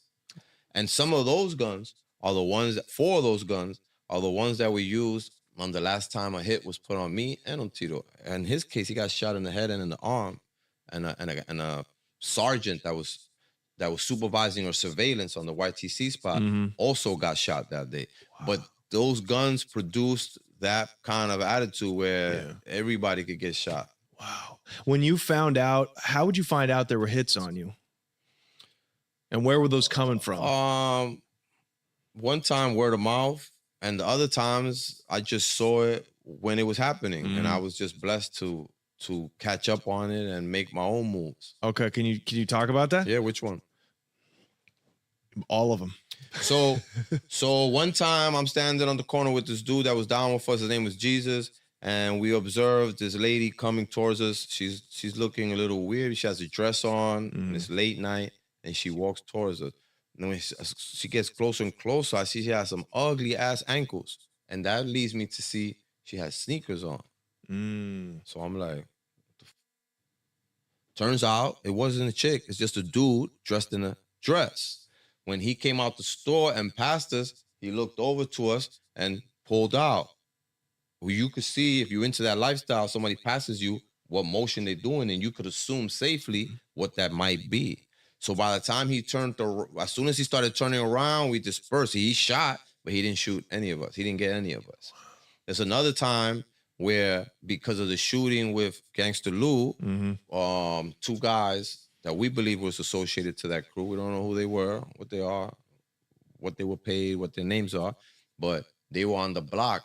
And one of my employees called me and told me, yo, there's two suspicious dudes over here, blah, blah, blah. His name is Mejo. And turns out they had bulletproof vests on and machine guns. They got arrested on the block. You can't be on that hot-ass block standing around with that on you. Unless you're one of us and we have stash spots for it. Mailboxes, the grocery store, the homeboy allows us to do that in there, or the buildings, or the abandoned building. So they got arrested for that. The last time they tried to hit me was in 94. And 3 times I've played dead. The last time, it was Raymond, who is in Wendy Correctional Facility right now with 42 years. He put out a hit on us because he offered to pay us money to sell heroin on our blocks. And I told him no. He wasn't happy about that. So he started selling $3 bottles on Amsterdam. Not himself, but he gave drugs to somebody to do that. So I went over there, took the drugs from the guy, pulled out on him, took his money, threw it in the street. So that it's not like I'm trying to rob you. I'm saying you and let everybody take it for free. So then he decided, all right, I'm going to put a hit out on them. So he got a guy that was down with us to give him, to deliver to him a picture of me that he got from my apartment, and for him to hug Tito when he's in a cab, pointing out, look, the guy that's getting hugged, that's one of them. His name is Tito, and this is the other guy. This is a picture of him.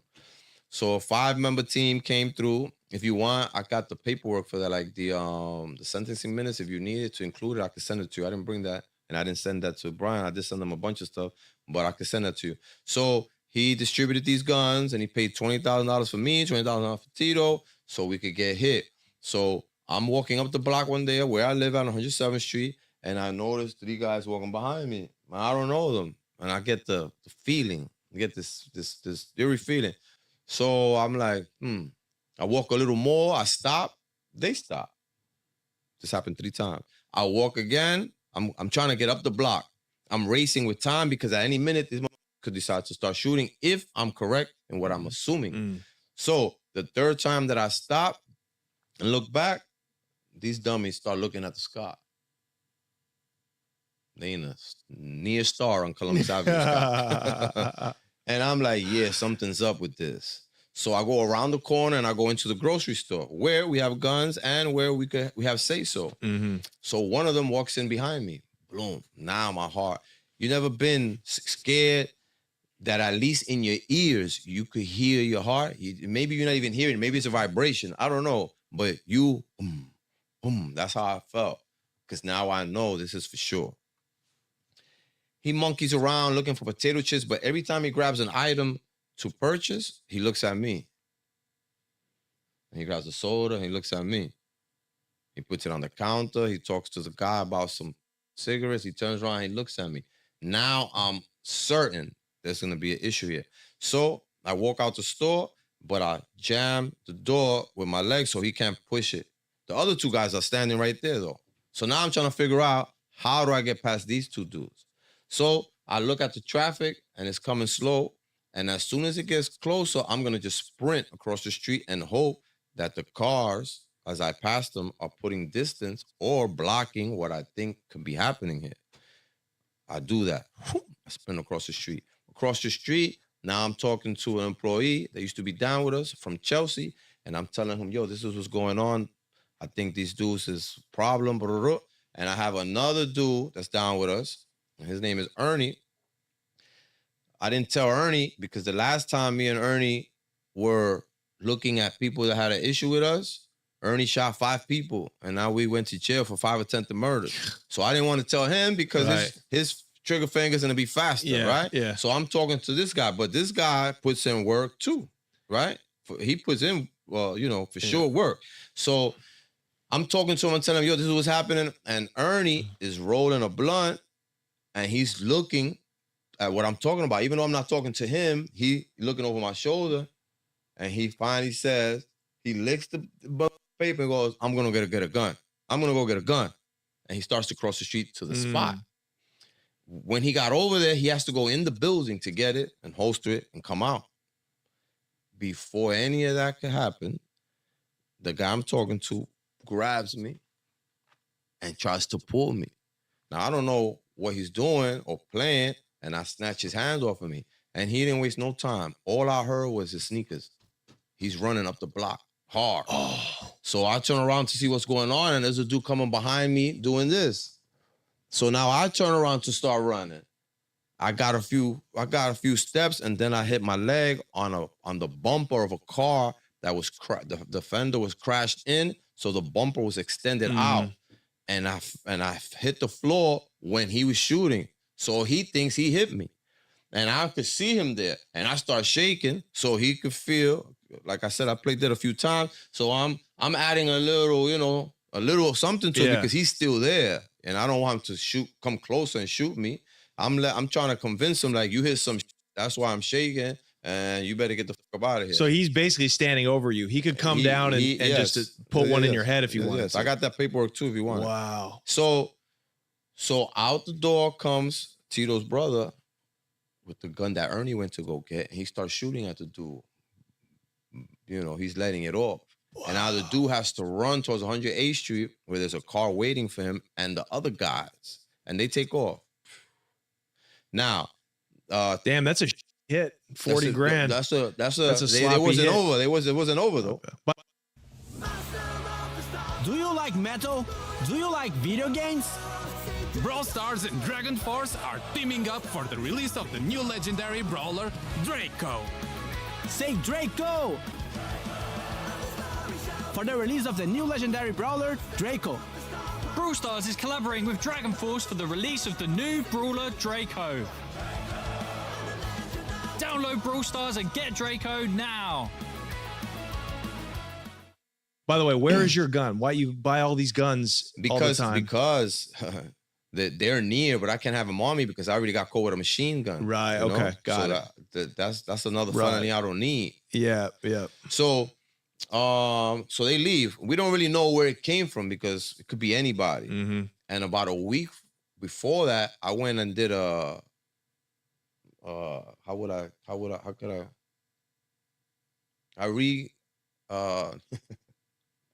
how could I put this? I did a hostile takeover of 5 kilos in somebody's apartment. Wow. So I'm thinking, okay, this is for those 5 kilos that I took. Right. But it wasn't that. So 2 days later, Tito's on the block. Everybody's on point. Everybody has to carry. And we're not allowing people to come through the block that you don't know. Mm-hmm. So 3 guys come on the block and they're wearing hoodies. And Raheem, one out of the 2 black dudes that work for us, is telling them, take your hoodies off, because he's talking with Tito in front of the door of the spot. And they're like, oh, chill, we don't have no problems. We don't have no problems. We're just looking for weed. He's like, all right, but take your hood off. Because I described to Tito what the dude looked like that was on me. And he had like pizza pie face. You know, all the little like acne holes in the face. Yeah. And he had his ears stuck out like this. Okay. So I gave him that description. So take off your hood. They're trying to see if maybe this is the same people. So they trying to procrastinate, taking off their hoodies and cracking a joke and saying chill. But the minute they started taking off the hoodies, one pulled out. And now Raheem tried to pull Tito inside the building and they start shooting. So Tito got hit right here. He got hit in the arm. Now, what those twos didn't know is that we're under surveillance for the last 6 months. So on 106th Street in Columbus, there's a car parked. There's a sergeant supervising the surveillance, and there's 2 dudes there, and one of them is recording the yellow top in action. We got that video also as far as the drug operation. Yeah. And what you think they're gonna do? Right. And they pull up right there. It's 1 block away. They come out of their parking and they pull up in front of the building as homeboy's shooting. He thinks this is yellow top. Why? They look like they belong in the neighborhood. They're in an undercover car. Right. They got plain clothes on. He don't know who he's shooting at, so he turned around and started shooting at them. Oh, he's bucking at the cops. Yeah, and the sergeant got hit in the arm. He was in the back seat. So now they had to take off again to get out the danger. Yeah. But what the guy didn't know is that anytime you're doing surveillance, there's multiple cars in the neighborhood station. Yeah. In case something happens, they could converge on whatever they want. So he didn't get off the block. He got caught right there. Mm-hmm. And he's still doing a bid for that. I don't think so. He got an elephant man beating on the block. What is literally. that? You never heard of that movie, The Elephant Man? I have, but I haven't seen it. My man, he got those Tom and Jerry naps with the 3 little hairs on top. yeah. That's what he was looking like. He got TV sets in his eyes. Yeah. Got missing teeth.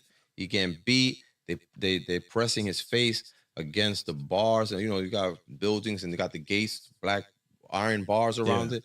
They're rubbing his face on the bars. There's ladies in the windows yelling at the cops because they think that's one of the members from Yellow Top that's from the neighborhood, and he's getting just a little police brutality going on. Yeah.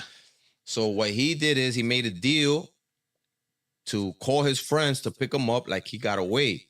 And they had a designated spot where they were supposed to pick him up at. And when they came to pick him up, all of them got arrested. Right.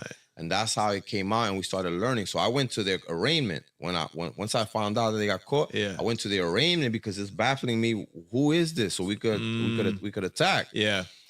And they were from Brooklyn, from Sutter Avenue in Brooklyn. Their addresses, their families there. I'm just there listening to their arraignment, and I'm going, I don't got no beef with Brooklyn. And the only dude in the neighborhood that with people from Brooklyn is Raymond. Boom. Suspect number one. So 2 days after that, Raymond is bragging about how Tito got shot in the head, but next time they're going to make sure that they do it better, blah, blah, blah, blah. Hold on, let me stop you there. Safely removes pore gunk. Just like that. The #1 trusted blackhead remover. Biore.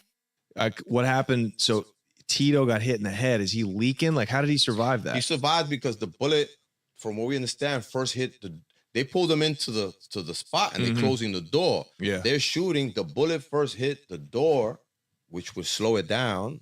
Right. And then hit him. So it didn't go into his... No, it was stuck right there. Stuck in like the bony part of the head. Yeah. Wow. And the other one was through the arm. Holy. So 2 days later, Raymond is bragging on 109th Street about what he did to us. We never made any moves like this against him. It's important to say. Yeah. We used to get money with him. We used to buy kilos from him when we are alternating between people that we buy drugs from. Yeah. We used to buy kilos from him for 3 points more than the market value, because we just appreciating that he's giving it to us on credit. Yeah. And we all cool, and we all go to the Tunnel nightclub together, and the Palladium, and we chilling, we bring bras back to the block. So it's credit, give it to him. It's like paying some interest on a credit card. Yeah. You know what I'm saying? Yeah. So we were cool. We some of the same girls together, all this wild shit that people do. So this dude's master plan against us is like, it's like a bully move, because we've never done nothing to him. So now he set this up. He's on 109th Street talking about this. And there were 2 young ladies that heard him because they were near him. I don't want to give away where they were at, because then other people they'll know who they are, and they're still in that neighborhood. So one of those females came and told me, I was on 107th Street in Columbus. She told me, yo, this motherfucker's up there right now, and I heard him say this. That's the first time I found out who it was. Wow. Until then, I didn't know where this is coming from. So I said, word. So I went in my mailbox. I got my Glock. I got another Glock from my apartment. I gave it to Fellow, who was my shadow. Rest in peace. And we went to 109th Street to see if we see this guy, to air him out right there. When we went up there, he is in front of his building, and he knows what he did. So, but he doesn't know that we know. So he's looking at me. I'm looking at him. I'm trying to get closer to him, little by little, not push too fast. He's in front of his building, and I don't know what he got on him. And he's there with a few other people, and it's broad daylight. And you're not thinking like, damn, if the cops are watching us on 107th Street, what's going on 109th? Like, there could be people watching right now. To tell you the truth, it felt like I had a desert in my mouth and throat of anxiety and dread and the need to take action. You know? Okay, so you weren't worried about the cops. I was like in the desert, like as far as what I could see, because I only was seeing him. Even though it was other things going around me, it seemed like everything else was blurred. And I'm seeing him, and I'm trying to make him feel comfortable, so I'm not approaching him. And he's trying to sleep me. He's offering me guns for whomever did that to Tito. You could handle it if you need guns. And I'm like, all right. Boom. Because what he didn't know is that the day before, we also sent for a shooter from Puerto Rico. And that guy, with two of our other guys, just passed him, because that's the plan that I created. They passed him.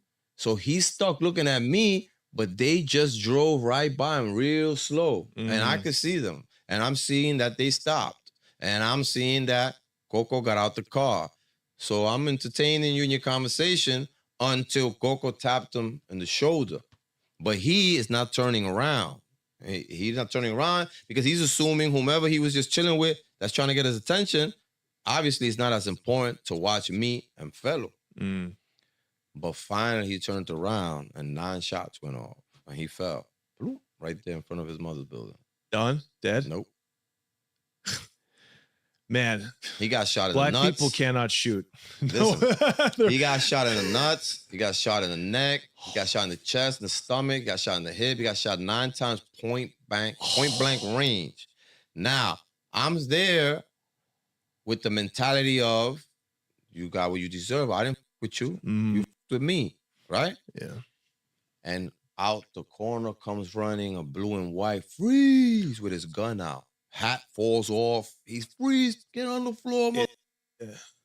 My man that's here from Puerto Rico don't speak no English. Right. And in Puerto Rico, they shoot back at cops. Yeah. So I'm in between the cop and him and the dude on the floor and fellows next to me. And he finally lays down, he puts the gun on the concrete and the cop is reaching him. I tell fellow, shoot. And he's like, no. I say, give me the gun. He's like, no. And he pushes me, says, go, I'll do it. And he pushes me forward and he pulls out his gun. He turns his head so he don't bust his ears. He didn't shoot at the cop. He starts shooting up. Boom, boom, boom, boom, boom, to distract the cop. Yeah. The cop goes crazy. He's literally under a car calling for help. Shots fired, shots fired, shots fired. And homeboy's over there bleeding. And out of everywhere, you hear sirens because when you call in a 1013, all available cops have to come. It don't matter if you're housing, if you're on a bicycle, if you're giving tickets, they all have to converge. So I'm seeing lights and cops come from everywhere. At the same time, everybody from the neighborhood is running towards 109th Street. And the only people that are walking in the opposite direction is fellow and I, which made us look suspicious. Like, we the only two that are not concerned with knowing what happened over there. Right? So the cop is yelling, he's bugging. I have his testimony also. And I start yelling at Coco to get up. Coco doesn't know me. We haven't met yet. How much had you paid him? Nothing yet. But how much, what was the agreed upon price to bring a hitter from the island? 10 stacks. 10 stacks. Yeah. Quick one day. Yeah. Go back. He'd never been here before. So anyway, he finally gets up. He takes about 3 steps, but then he remembers the gun. So he takes 3 steps back to him in the hospital. In the hospital, he told him, I know who shot me. It was Chango. Whoa. And I'm not talking to none of you cops because YTC has cops in the payroll from your precinct. Wow. I have that statement also. Wow. And that intensified the investigation because now internal affairs had to come on also. Right. And add to this. Because now you got corrupt cops involved. Yeah, so that opened up a can of worms. So 4 days later, I come to the neighborhood to pick up some money. I got to go here to pick up $20,000. I got to go over here to pick up $30,000. I ring the first bell. They're not there. I ring the second bell. Is somebody that used to work for me, young kid that I was mentoring. He looks out the window to see who's ringing the bell. Is me. I could tell he just got out of his bed. So I know the money's not fixed. You know, it's not fixed. It's not. So I tell him, I'll be back, bro. I'm coming back to pick that up. That's his sign to get it going. I go back across the street to the first place that I went to pick up money to see if somehow now they answer. They don't answer. I come outside to cross the street, and I'm just going to go up there and help this count his money. And I got boxed in by HIU. 4 cars. That's when I got kidnapped. Well, we're not done. No, we're not far from done. I'm one. I'm being sarcastic. I didn't get kidnapped. I mean, I got arrested. That's what I'm saying. So they arrested me for the YTC case, and I never made it back out They didn't give me no bail. I mean, they didn't arrest me for the YTC case. They arrested me for the Raymond shooting. Right. And now they didn't give me no bail, and they put me in front of the worst judge that you could have. So my attorney, Lynn Stewart, said, something's going on. You're not supposed to be in this court because this courthouse is just for, you know, organized crime, multiple murders, drug crew. In my mind, so few of those things match, right? Yeah. So she's like, I want to know what's going on. She has beef with that judge. That judge before tried to get her indicted for defending another drug gang dude, right? So I'm thinking, but what's up with bail? She's like, this judge doesn't give bail, never, ever. And you get the max, and she runs your time consecutively. Oh, my God. So I'm like, what the hell is this? So why am I over here? So I'm in North Facility on Rikers Island, trying to be an entrepreneur, meaning I'm talking with the Colombians trying to meet a new connect because at some point they're going to have to give me bail. And even if they don't give me bail, I could get the connect to Tito. And even if they don't give me bail, I'm not going to get a lot of time for this dude because my lawyer's going to destroy him if he ends up coming to court. So With Cox, you can pay just $30 a month for fiber-powered internet at a price that fits your budget. Plus, get unlimited data, equipment included, and there's no annual contract. Get started now. So you figure you could beat this case? Yeah, I was expecting to. How are you going to come to court? We're going to have to talk about your murders and everything else you've done. Yeah, you know Raymond. what I'm saying? Yeah. And Raymond is the only thing they have. They don't have any surveillance of you. No, none of that. There was no cameras or nothing like that. No video, none of that. None of that. Tell us about your attorney really quick. Oh, because, that's that's a legendary lady. Yeah, please. You ever heard of her? Mm-mm. Oh, well, okay. Her name was Lynn Stewart, rest in peace. She was Larry Davis' lawyer. She was the Sheikh's lawyer with the World Trade Center bombing. She's done a lot of big cases, a lot of radical cases. Originally, she was a school teacher. She used to say I'm her youngest. I used to say she's my second mom. She has a son named Jeffrey Stewart and Brenna Stewart. Jeffrey Stewart is an attorney still in Manhattan. Her daughter's an immigration attorney. And Lynn was about Black and brown people. Yeah. She don't care what you did. She could help you. She could save you. She could beat a case for you. That's what she's gonna do. Wow. And how much were you paying her? Well, for a murder, 30 grand. Drug cases, 5,000, 7,000, 8,000, 10,000, up to 15,000. How many cases did she work for your crew in the time it was operating? I don't know, maybe 24. It's a guess, you know? Yeah. They wanted to include her in our indictment. Wow. Yeah, but they couldn't. They wanted to charge her with what that's called? Like assisting you guys? Yeah, but they have a name for it. If it comes back to me, it's something counsel, which means you are dedicating an unprofessional amount of time to just helping a drug crew beat cases, and in doing so, you're helping them get ahead. Right. That's illegal. When you know that the people that are paying you are who they are, yeah. Would you, obviously every attorney that gets paid in cash knows where it comes from, but did she know specifically everything that was going on, or did you keep information from her in order for her not to get in trouble? Well, I definitely never got her in trouble or tried to get her in trouble, but since our case went to that judge and that judge tried to indict her before for another drug crew, it was what she wanted to do again. It was her second opportunity to do it. Right. So you're on Rikers, but you feel like you could beat the case. You're trying to meet. I was definitely going to beat the case. Definitely. Yeah. Would you ever like try to take out a witness? Did that ever cross your mind? Did we ever? Well, that crossed our minds all the time, but we never had to do it. A threat will work. A payoff will work. You know, a scare will work. So you guys pulled all that stuff to get witnesses to be quiet. I've been on my motorcycle and homicide stops me on a motorcycle. When you see homicide stopping a guy on a motorcycle, homicide is homicide. But they got word that I'm in the neighborhood and they stopped me on my motorcycle to threaten me because they heard we have threatened the witness. And it was true what they were telling me. I denied it, but I knew what he was talking about. So tell us how this, you're on Rikers with no bail. What happens next?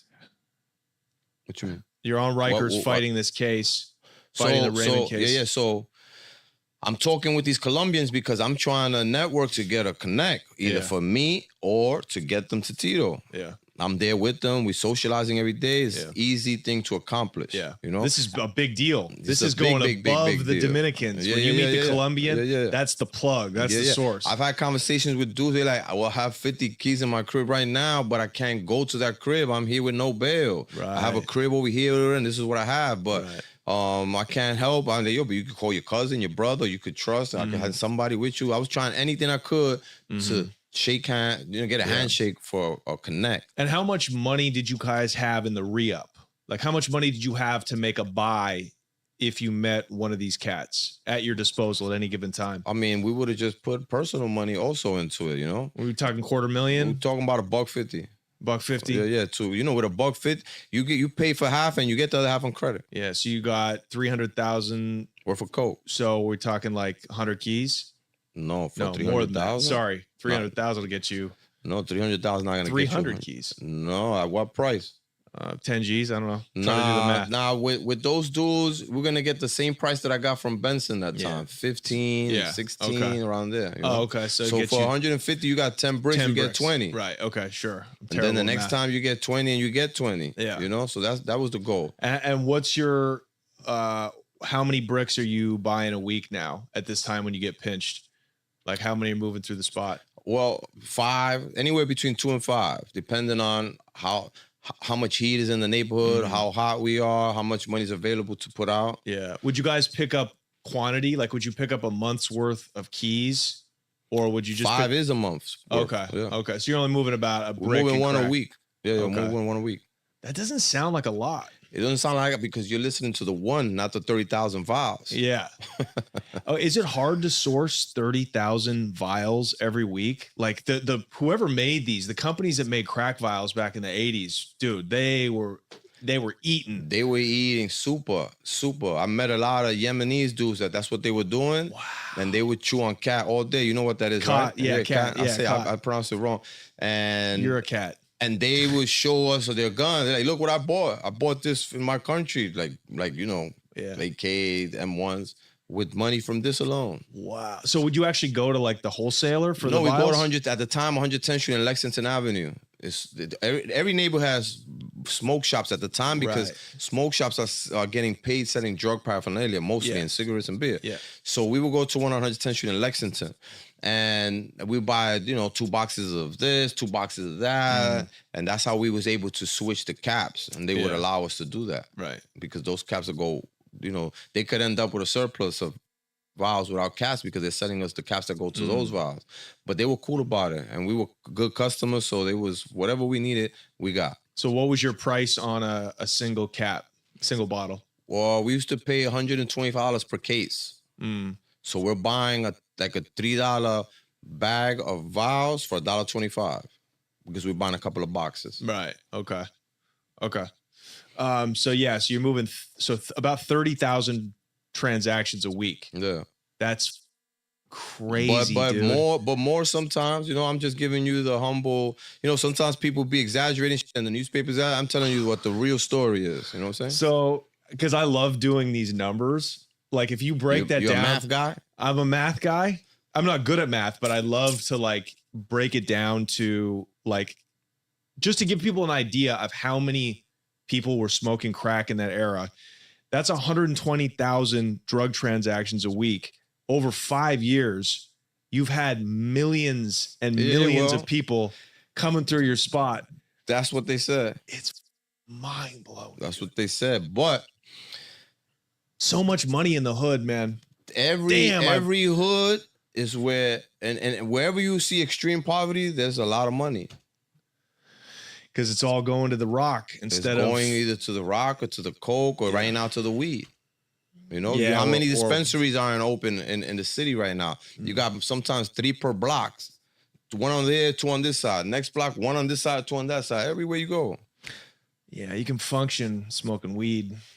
I know a lot of people function smoking crack too, but I only see a handful of people who still smoke crack, and I see 2 customers still today that smoke crack that used to smoke our crack, and I wonder how, if both of them are dudes, how are these dudes alive? Yeah, I can't believe it. 60-year-old smokers.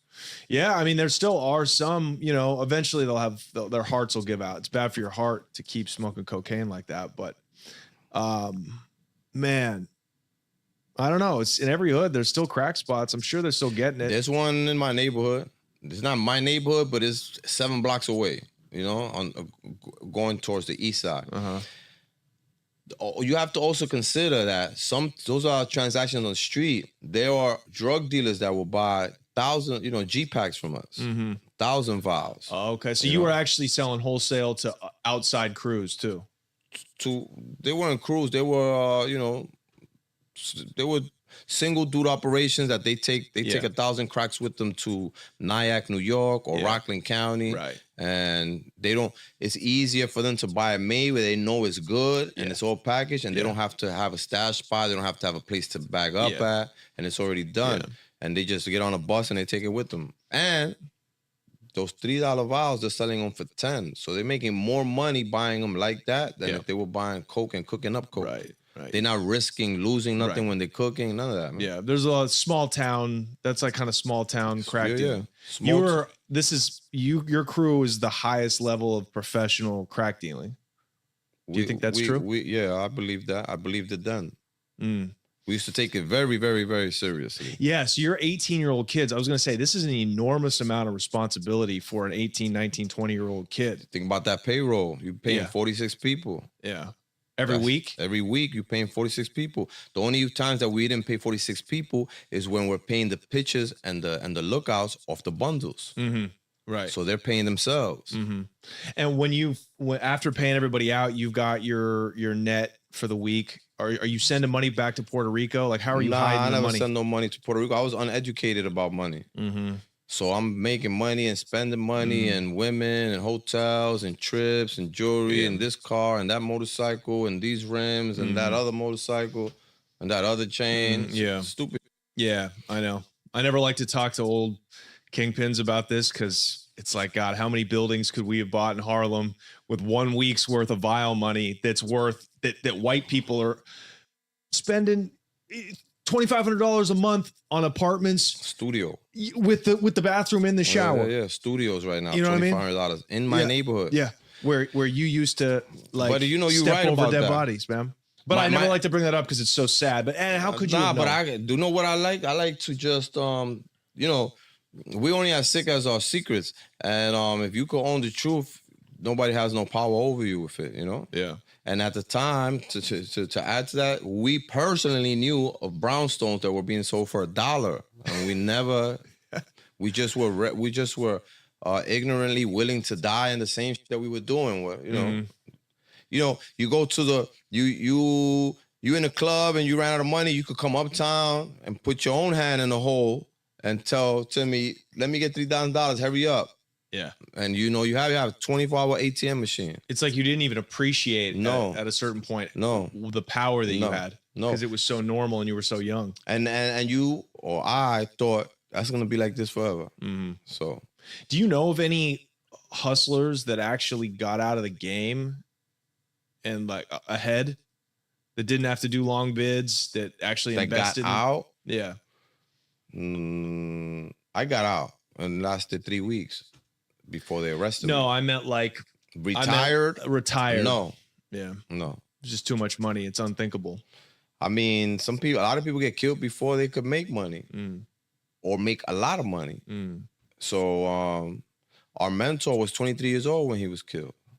And before we actually met him and got a strong relationship with him, we would hear that he had $1 million party because he got off of this stamp, or for no mercy stamp, or for whatever other stamp.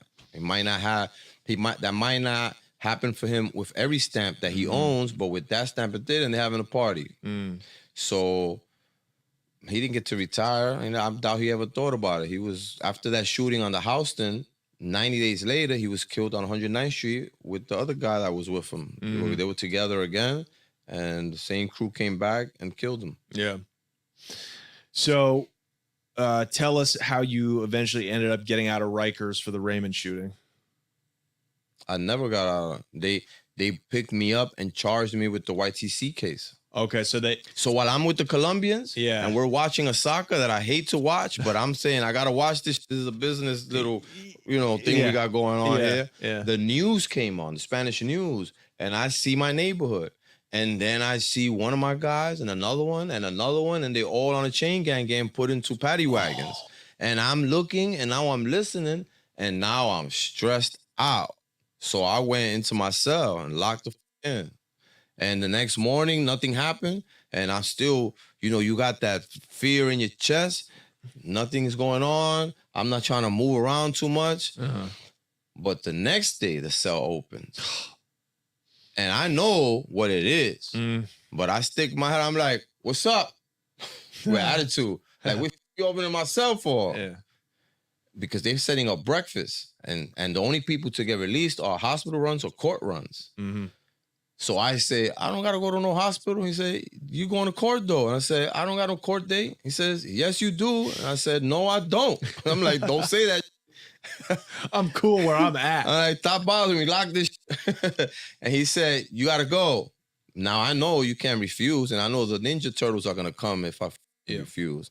So he says, handle it in the receiving room. You have one shot in the receiving room to clear up that mistake before they put you on a bus. By telling another CO, and he looks on the computer, and maybe it was a mistake. Maybe they want somebody else. They got your name. Okay. I get down there, and my tone changed rapidly because they said, listen, you're being produced to Supreme Court in Manhattan. You cannot refuse. It's mandatory. So it's up to you whether you go okay or you get down there in an ambulance, but you going. We're going to produce you to the court. So they took me back. I got dressed, came back, went to bullpen, got on the bus, got to court, got the butterflies, the caterpillars, the centimeters, the everything in my stomach. I'm walking through the inside of the court building, and I see that's my employee. Different bullpens. Yeah. That's Raheem and this guy. That's this guy. That's Tito. That's this one. And they brought us all to formally charge us with the indictment. Which was? Yellow Top Crew.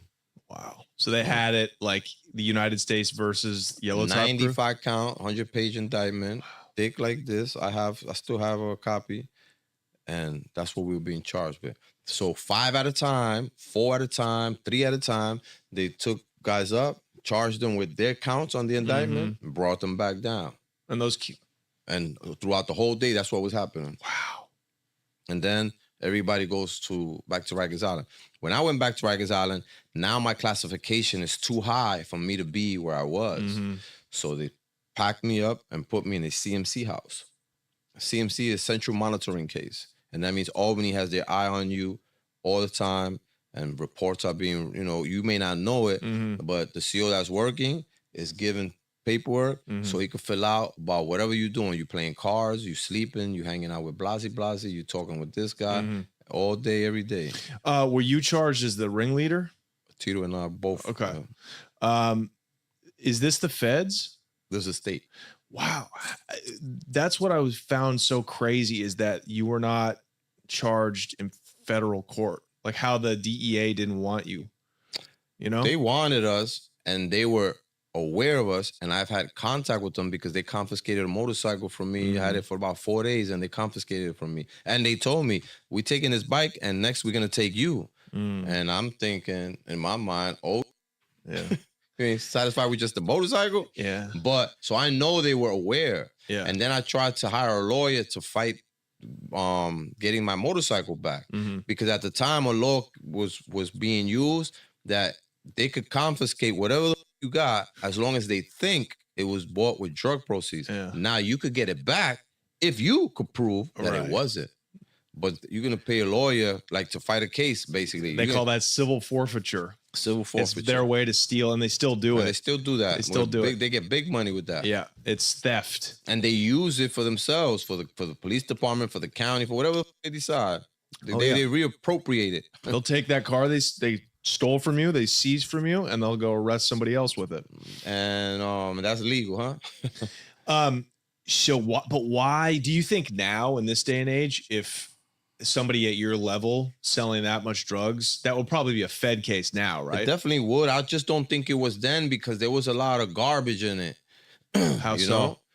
Well, they may have been aware of the corrupt cops. They may have been aware of flaws in the case. You know what I'm saying? I see. And the feds like to have a perfect 98% conviction rate. So they will pass on a case if it's not airtight. Yeah, if they know that could fall apart or this is gonna happen or that. They could predict what's gonna happen with their experience, you know? Yeah. And there were so many drug crews in New York City back then that they probably wanted to deal with like your suppliers. Like they want the brick handlers. You know what I mean? Nah, they want those crack crews too, man. When you selling crack, you making a lot of money, right? But you at the dirtiest level of that game. You there street to street combat, you know? Even if it's not you that's selling it. Right. So it's just, you kind of luck out with getting a state charge, I feel like, right? Well, because if you go to the feds and they sentence you to 25 or whatever, you're doing 85% of that.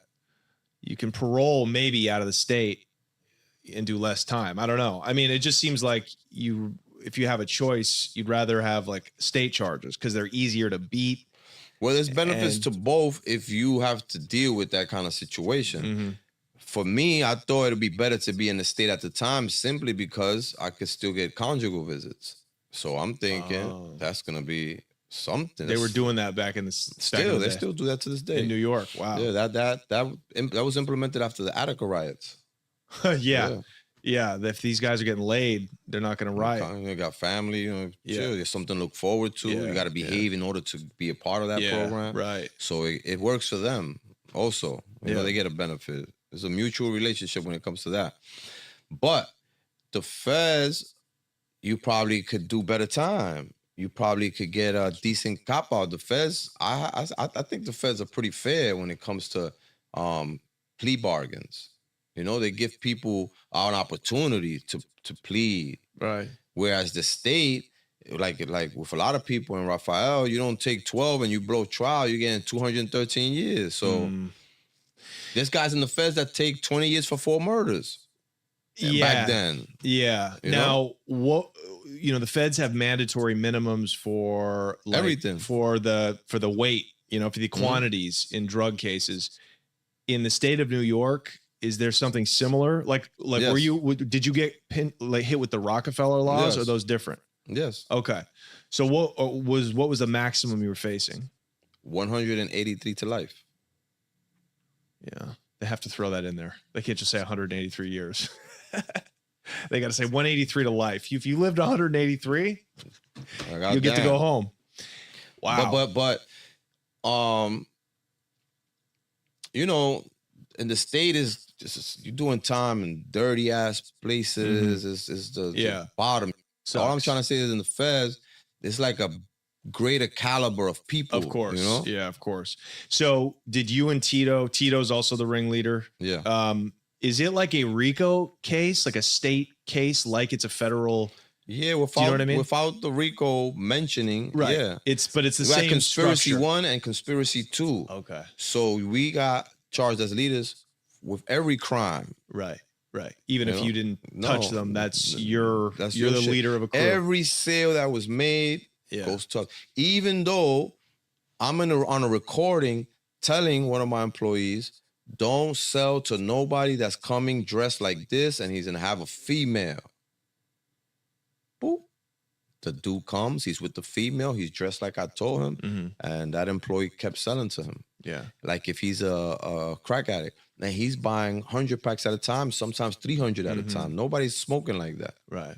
And he's dressed like I told you. Yeah. And then I come to the neighborhood and I see you doing it and I tell you and you tell me I'm paranoid. I go stand across the street. This is a true story. I go stand across the street. The customer goes in the building with this particular person. He's wired and on the tape, he's telling him, you sure you ain't cops? My boss told me that you probably a cop. And he's like, your boss? Who's your boss? And he through the little window in the building telling him, you see the guy with the red nautical suit? He said, you the police. And like, nah, I ain't no cop, man, I ain't no cop. And he was a cop. Damn. And so at some point he told him, I don't want to keep buying these vials, bro. Introduce me to the boss so I could buy weight. So he told him, I can't introduce you to the bosses, but I could get it for you. And he would get them periodically 100 grams from the Dominicans and sell it to him. But it's us that are getting charged with those sales because he told him he's getting it from us in order to make the sale. But he's selling him coke for, at the time, maybe for like $12 per gram extra.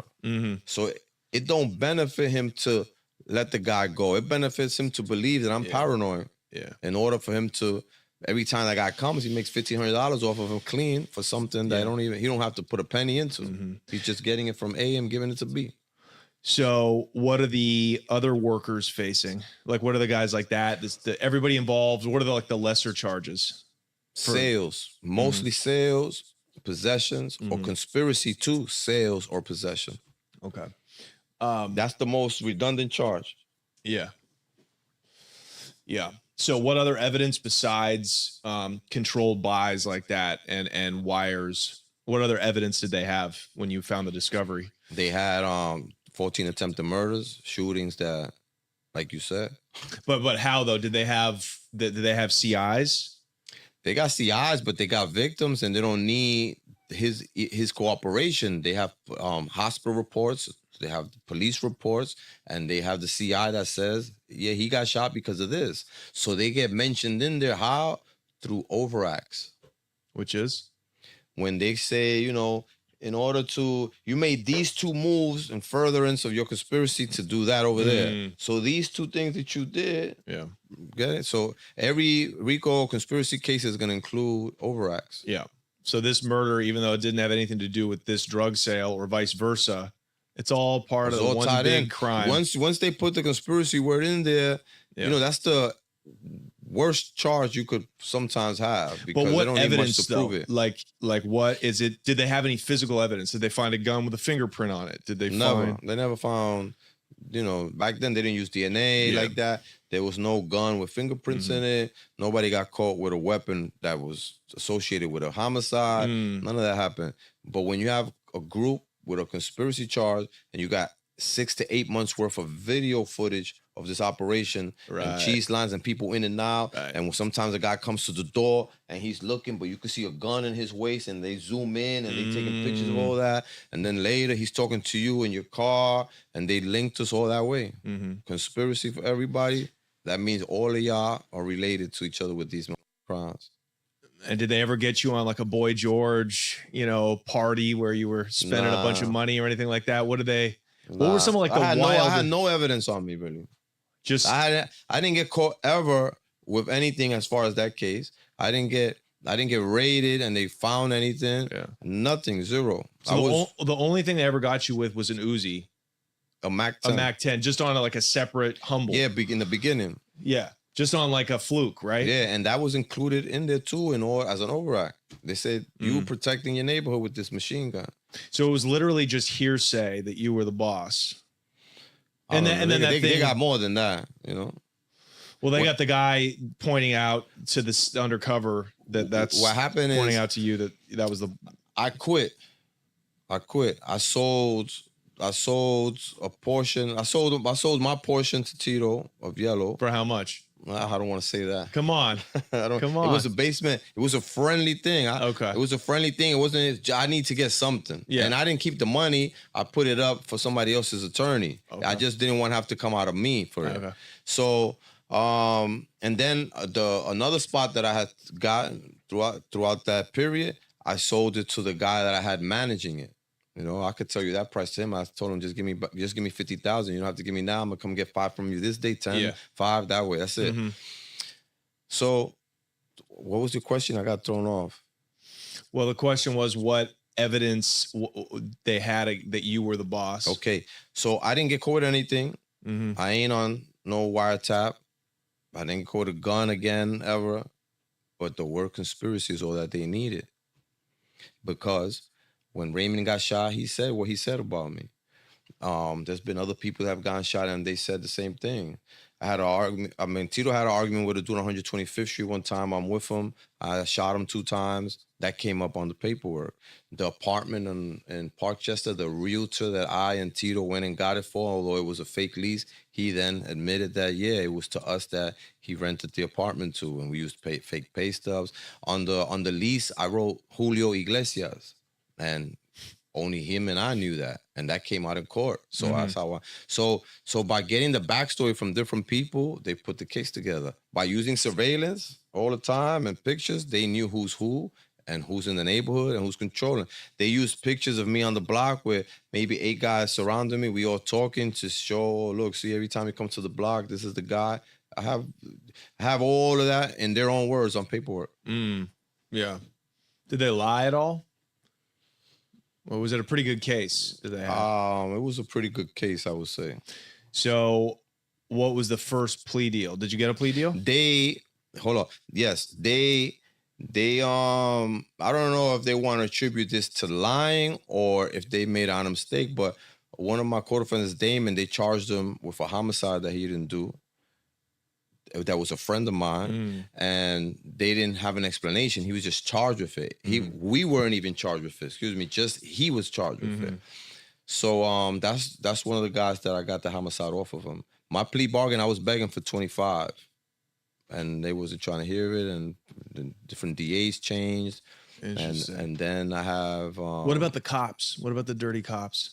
Cops. How much time? No. Were they part of that indictment? Did they arrest them? Only one of them got arrested out of the 2, and he got his own indictment, and he got arrested, and he pleaded guilty. He got 3 years. Okay. He pleaded guilty to bribery. And the other guy didn't. The other guy got off. Temporarily. He became a member of the task force since he has so much knowledge of the neighborhood and the characters of the neighborhood.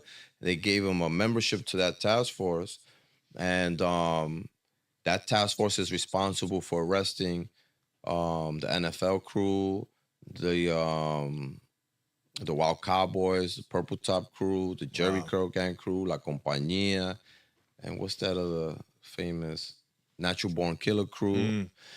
So all of these people that he knew became an asset to them because of the people that he knew in the neighborhood. He was able to mingle and find out for them.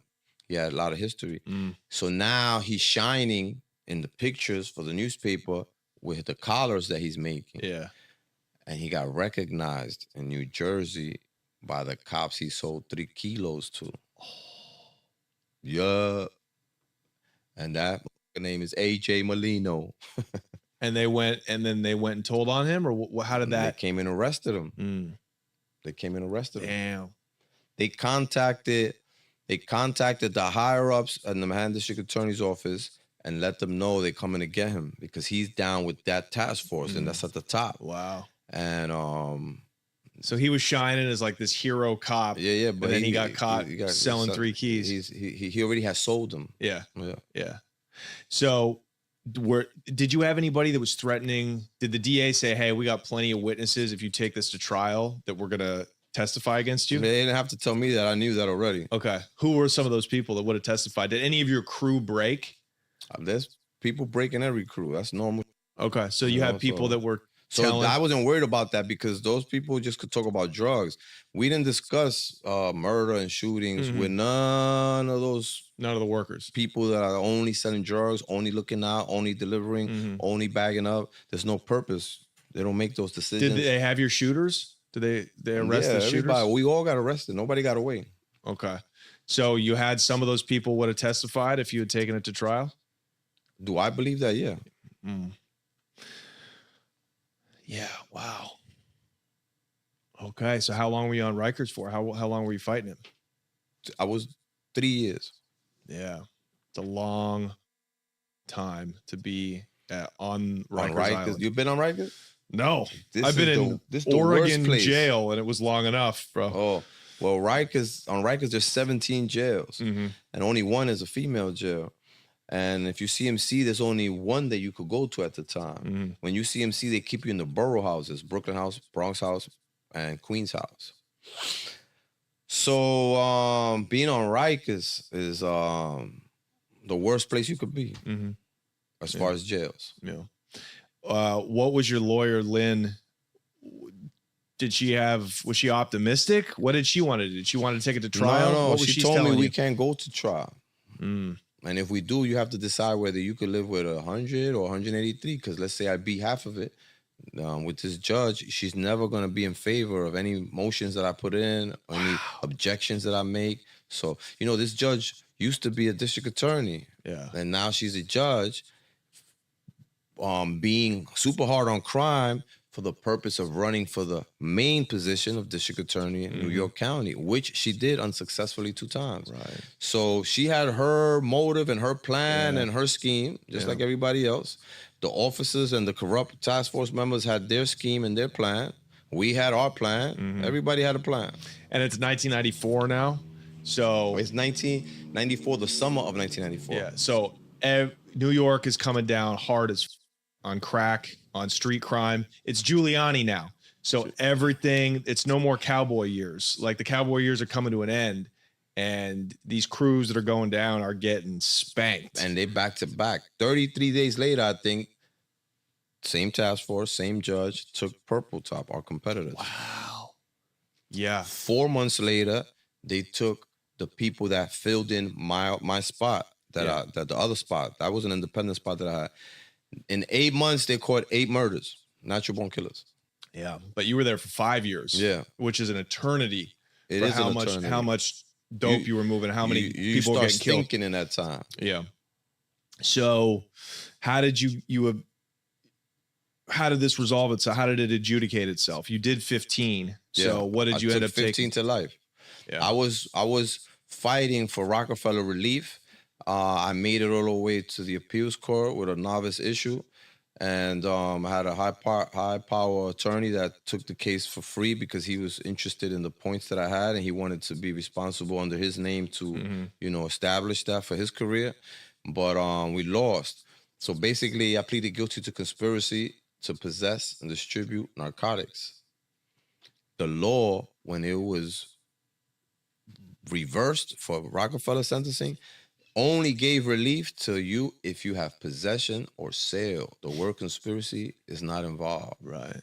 So if you get caught with 100 keys, you're eligible for resentencing.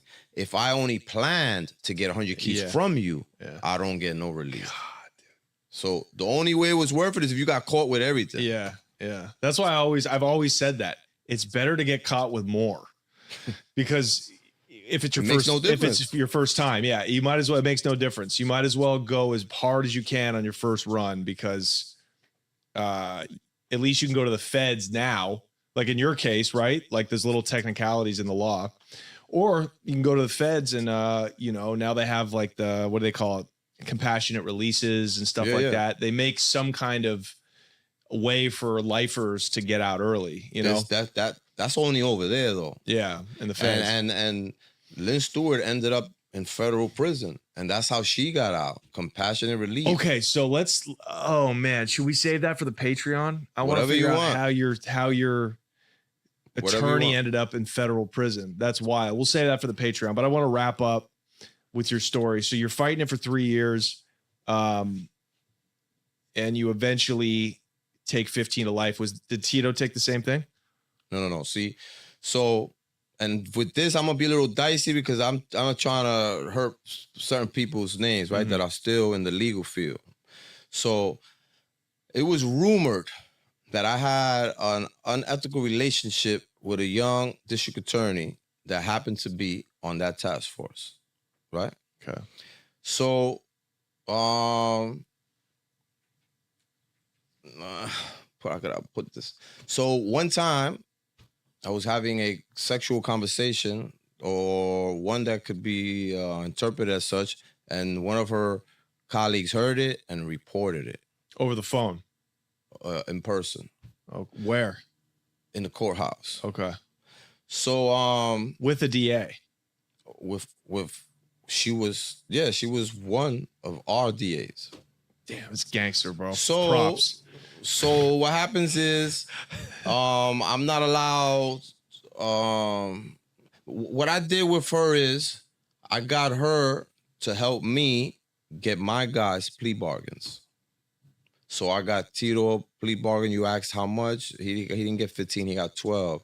And then I got Damon 12, but he didn't take it on time. So he ended up taking 15 to 45. Oof. And then I got Fellow 6 years. I got Shorty 7 years. I got Sebastian 15 years.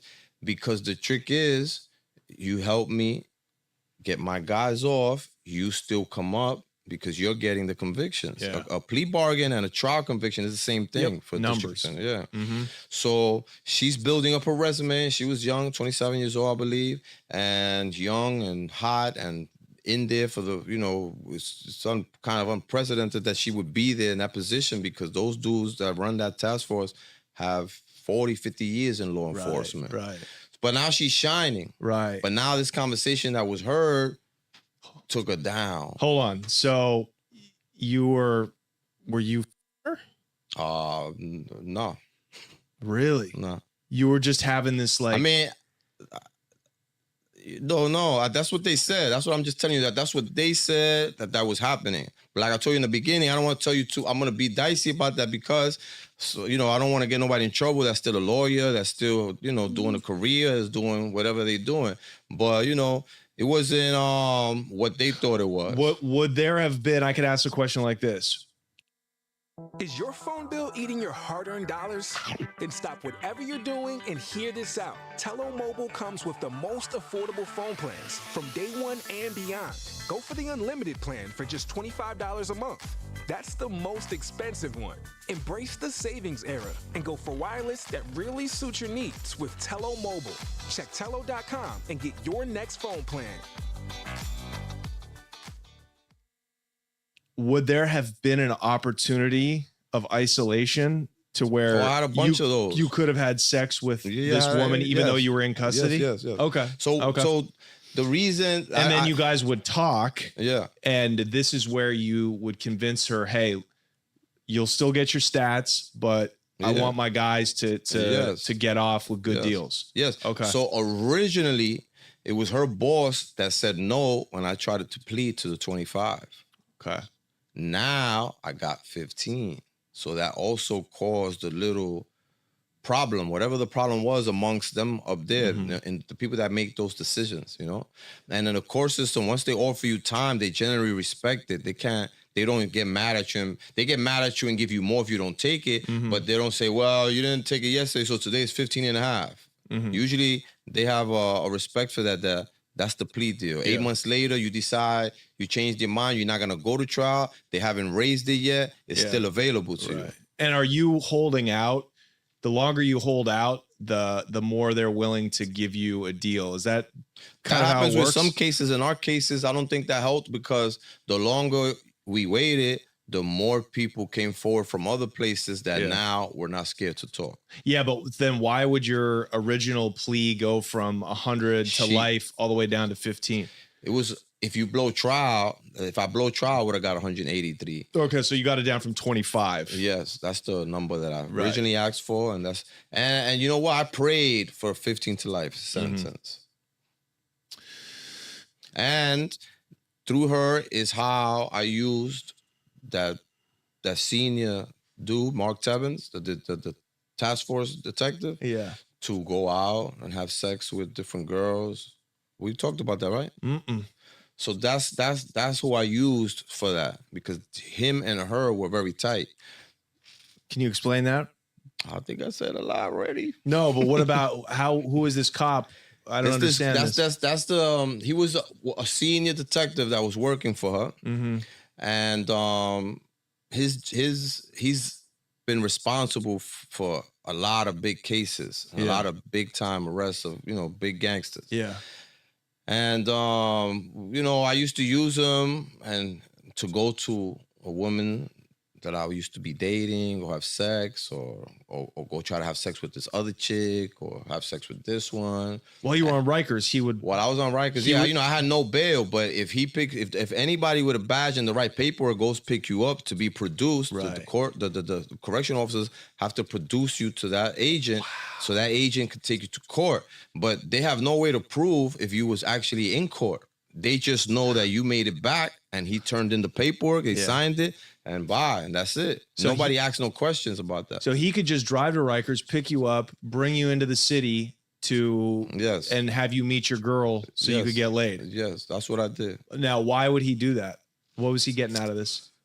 He didn't get nothing from me, but he had a relationship with her, and she's doing the new and shining, and his career is about keep going. So the more that what's the word?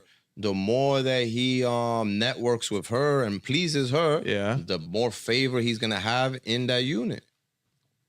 Right. So and my original. So she loved you. She was doing all this. Did she know you were going to sleep with other women? She loved me. I don't think she loved me. But why would she do all this then? then? But why would she do all this then? This is a chick that was dedicated to really. She was in the wrong place, I believe. She wasn't really about giving people 100 years and 200 years. She was a woman that was into the Make-A-Wish Foundation. She liked helping kids. She liked doing other things. And she knew Lynn, and that's how I got introduced to her. And I did my best to charm her, and things worked out that way. So she just liked you as a person, and she was trying to help me genuinely within her reach with what she could do. But because this could be interpreted as like there's a detective picking up Chango once a week and taking him out of the jail. Did people look at you like, oh, this? They don't know. They don't know what I'm doing. They don't know where I'm going. Right. How I could be going to court. Okay. That's not something I told people, but I'm only speaking about that publicly today. People don't know. I've spoken about it in the courts. The courts already know about all of this happening, and I spoke to them because I got interviewed in order to help with the different exonerations that I participated in. So I had to admit to these things and talk about them. Right. So they know, and they asked me dead on if I've had sex with, and I gave that same answer. I said no. So I'll ask you one more time. What do you think this young DA was getting out of doing this for you? I'm controlling the numbers that she's receiving. What do you mean the numbers? If I'm getting 5 of my guys to plead guilty today, that's worth money to her. Right. She's getting those convictions. She's shining. She's cementing her relationship there. Right. It's quid pro quo. Okay. Got it. So you were basically getting your guys to plead. Yes. I would talk to my guy. Let's say I'm talking to Shorty Rock today. I tell him, how much you willing to take? They don't know my relationship with her. Only I do. Yeah. How much you willing to take? He tells me, I'll take 8 1/3 to 25. That was his answer. That was one of our youngest guys, Shorty Rock, and one of the most loyal, and he was from the adolescent houses. So he tells me, I'll take 8 1/3 to 25. When I'm talking to her, I tell her, this guy, he's willing to take 7. And the guy that told me he's willing to take 12, I tell her he's willing to take 10. That was my plan. In order for when I come back to them, they don't talk about they changed their mind, they want less. I'm already getting you less. Yeah. You was going to take 12, I got you 10. You was going to take 8, I got you 7. So I'm trying to guarantee a yes from you so this goes smoothly. Right. So if everybody pleads guilty, there's nobody left. There's nobody to cooperate against. So you were literally acting as their lawyer. You were almost acting as lawyers for your crew. Legally, it's called you acting as an agent, really. Yeah. It's illegal. That's illegal to do. Sure, this whole thing's illegal. That's illegal to do. You're going out getting yeah. facing life in prison on Rikers. But my plan was really to escape, though. Really? Yeah. So what was your plan? Go back to Puerto Rico? I didn't have a plan other than I know I could get out because I'm going to go see this girl. She lives on the 3rd floor, and I'm going to come down the fire escape while this dude is distracted, or I'm going to have her distracted, and I'm already going to be in my neighborhood, so I'm going to bounce. The main place that I would go was an apartment that faced Central Park West in Manhattan. So the entrance to the park is across the street diagonally. And once you enter that park, you have access to go as far down to 59th Street, Columbus Circle, or all the way to the east side. So he couldn't report. He can't report that I'm missing. He has to figure out if I'm hiding under a bed, if I'm in a closet, if I'm in the building, where I went. Did I go west, east? So I had about a good 40 minutes before he's gonna give up and call it in. And then he's gonna look weird. He's the one that shot himself in the head. So to him, this was nothing. You know what I'm saying? Wait a minute. So how did this resolve? The cop ended up shooting himself? Yeah, he killed himself. Over what? Why? His own conscience. There's a few people who are doing time for murders that they didn't do, that he put on them. Wow. Yeah. So why were you never able to carry out that plan, that escape plan? I didn't think it was gonna have a long life. It probably wouldn't have. When I would open the windows, my hands would tremble. Wow. Yeah. Because I would immediately be thirsty. Mm-hmm. Yeah. And she lived on 3rd floor. It's like right there. You know, you could survive jumping into the garbage or on top of a car. But I was just gonna put the ladder down on the fire escape and go down. Yeah. And go into Central Park. At the time, I was running every day. I used to just run and work out. So my plan was to run all the way to the east side. Once I'm in the east side, I'm out of the entire jurisdiction. And from the east side, go somewhere. But did you have any money left?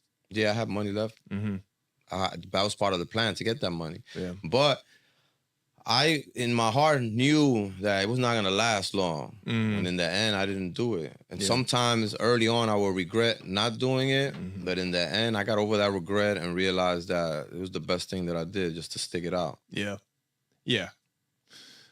So you finally take the plea. That's unbelievable, man. I take the plea. Me and Tito got sentenced on the same day. The same day. Were you the last people to get sentenced? No. Okay. We took our pleas, and on the same day that we got sentenced, we got sent to downstate because of our security level. When we got to downstate correctional facility, they didn't want us there because they said, you guys got too many enemies here. So they sent us to Elmira. When we got to Elmira, the superintendent was waiting for us and told us the same, you got too many enemies, you guys are not staying here. They locked us down. From Elmira, I got Lynn to start calling Albany and put pressure, and they sent me to Sing Sing. When I got to Sing Sing, I only lasted there 3 months. I got stabbed. I got jumped and stabbed. I went to the box, and then they needed my cell because somebody else was killed, and I'm the only one that's there without a institutional ticket. I'm there for security. I'm there because I don't want to sign protective custody, and they don't want to keep me in population. So their next move is administrative segregation. So that's where they put me in the box. You even if you didn't do nothing, if you were under administrative segregation, you get the same privileges as the box, which is 0. You under a punitive kind of thing, you know, an umbrella. So a dude that I know killed another dude, and they needed a cell to put him in. They picked me out the box because I'm the only one that don't have an actual ticket, and they put me in involuntary protective custody.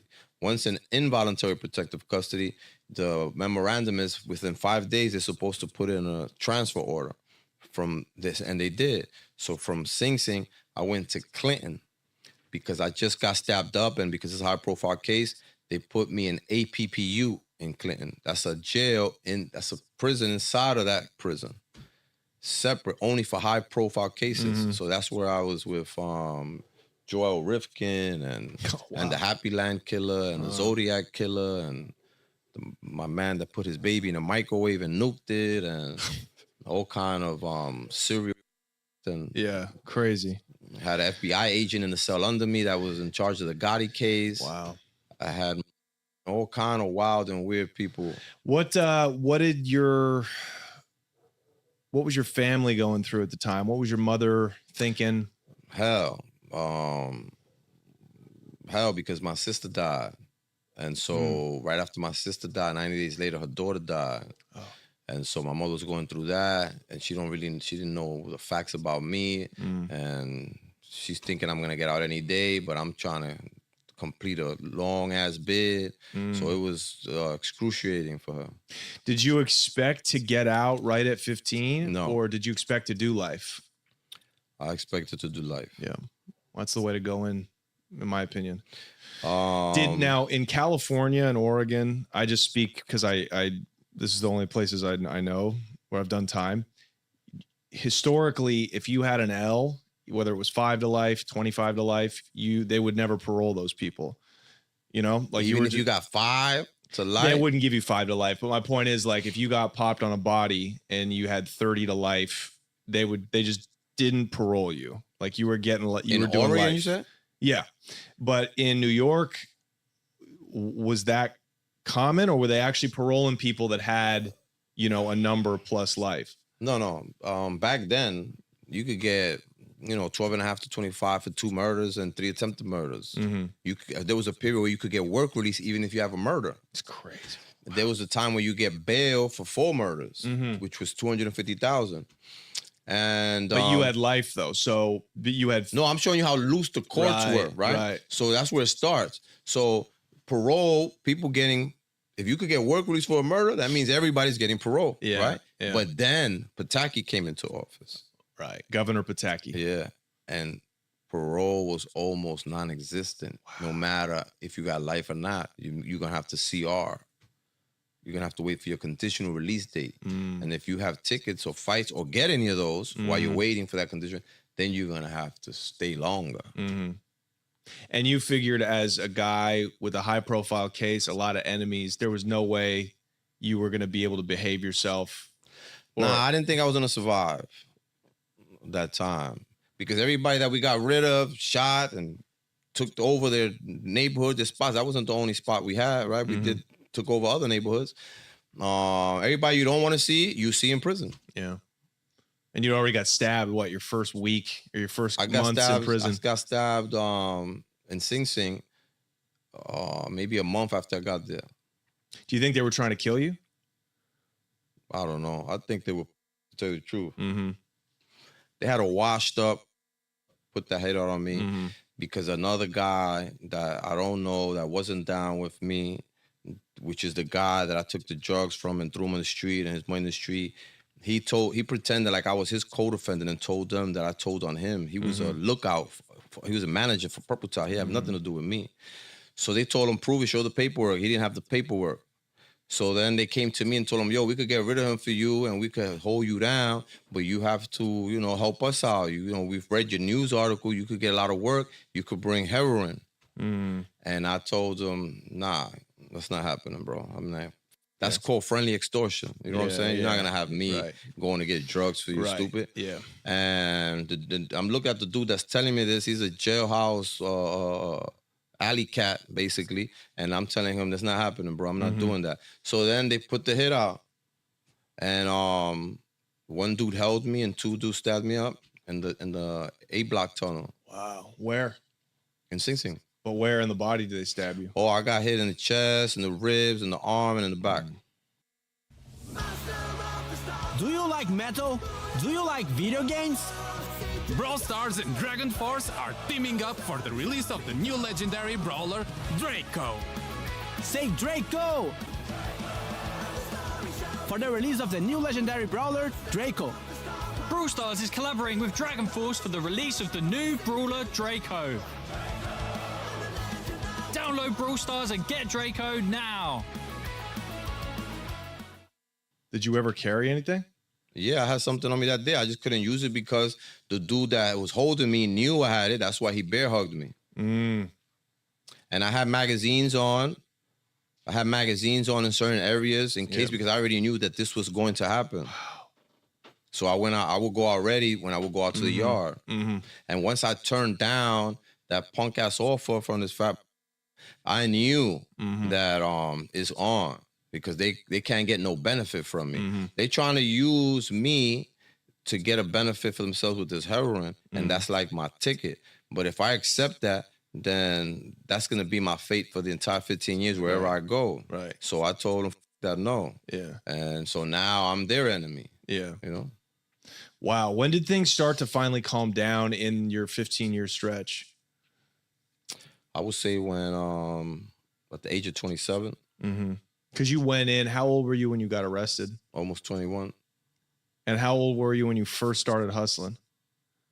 When I first committed a crime with drugs, 10.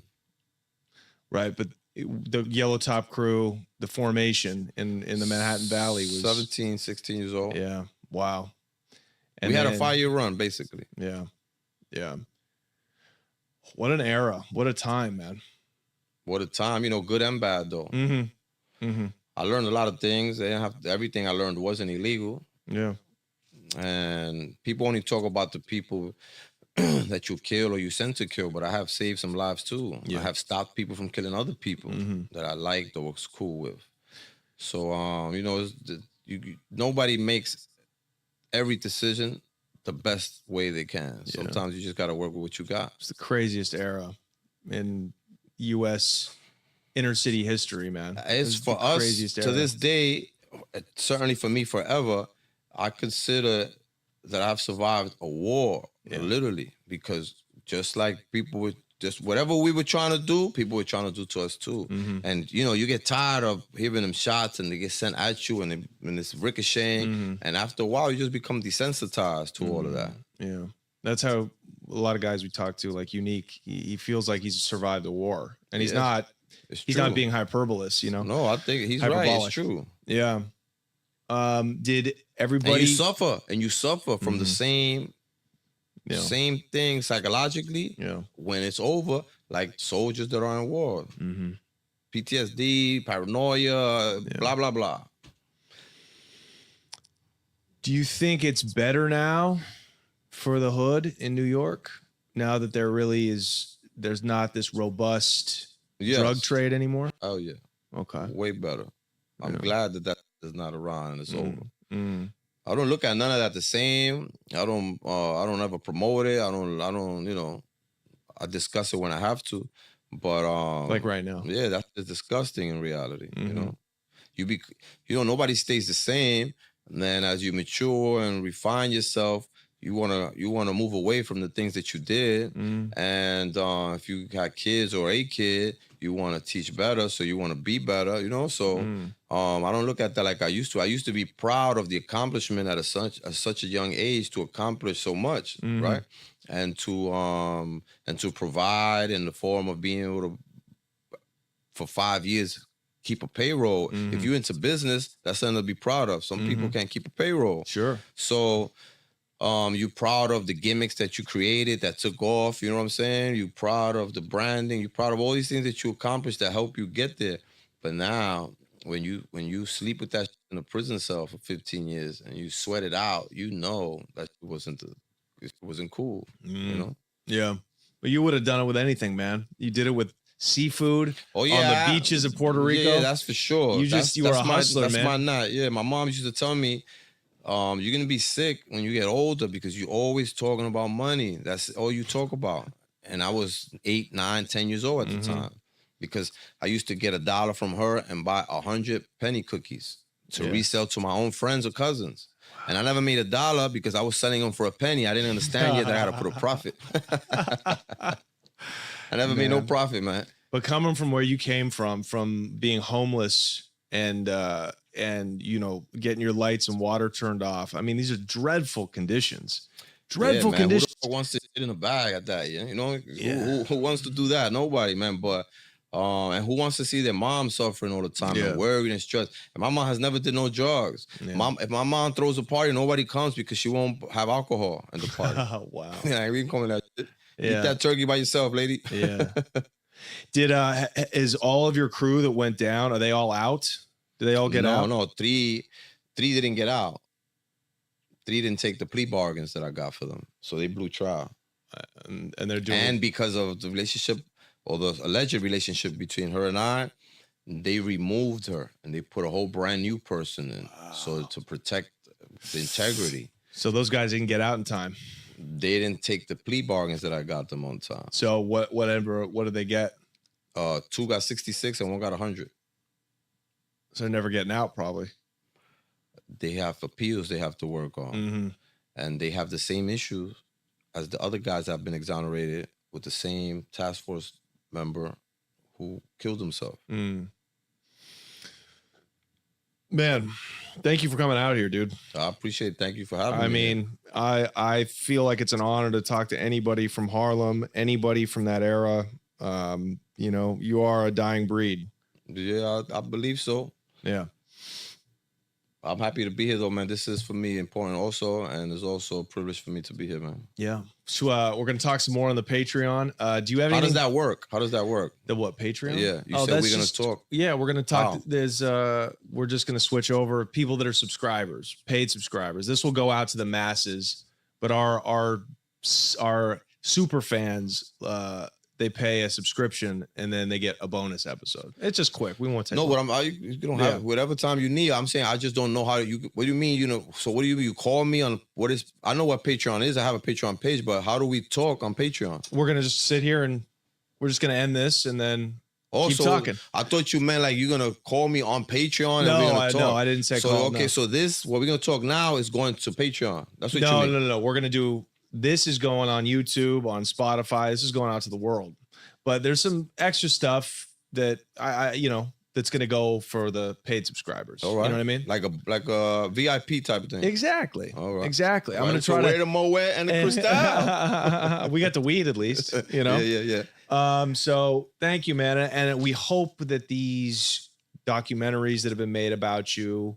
Can you talk at all about that really quick? Just plug yourself. Yeah, plug the Instagram. You got an Instagram. Anything you want to plug, let's do that. Yeah. My Instagram is Chango_CP5.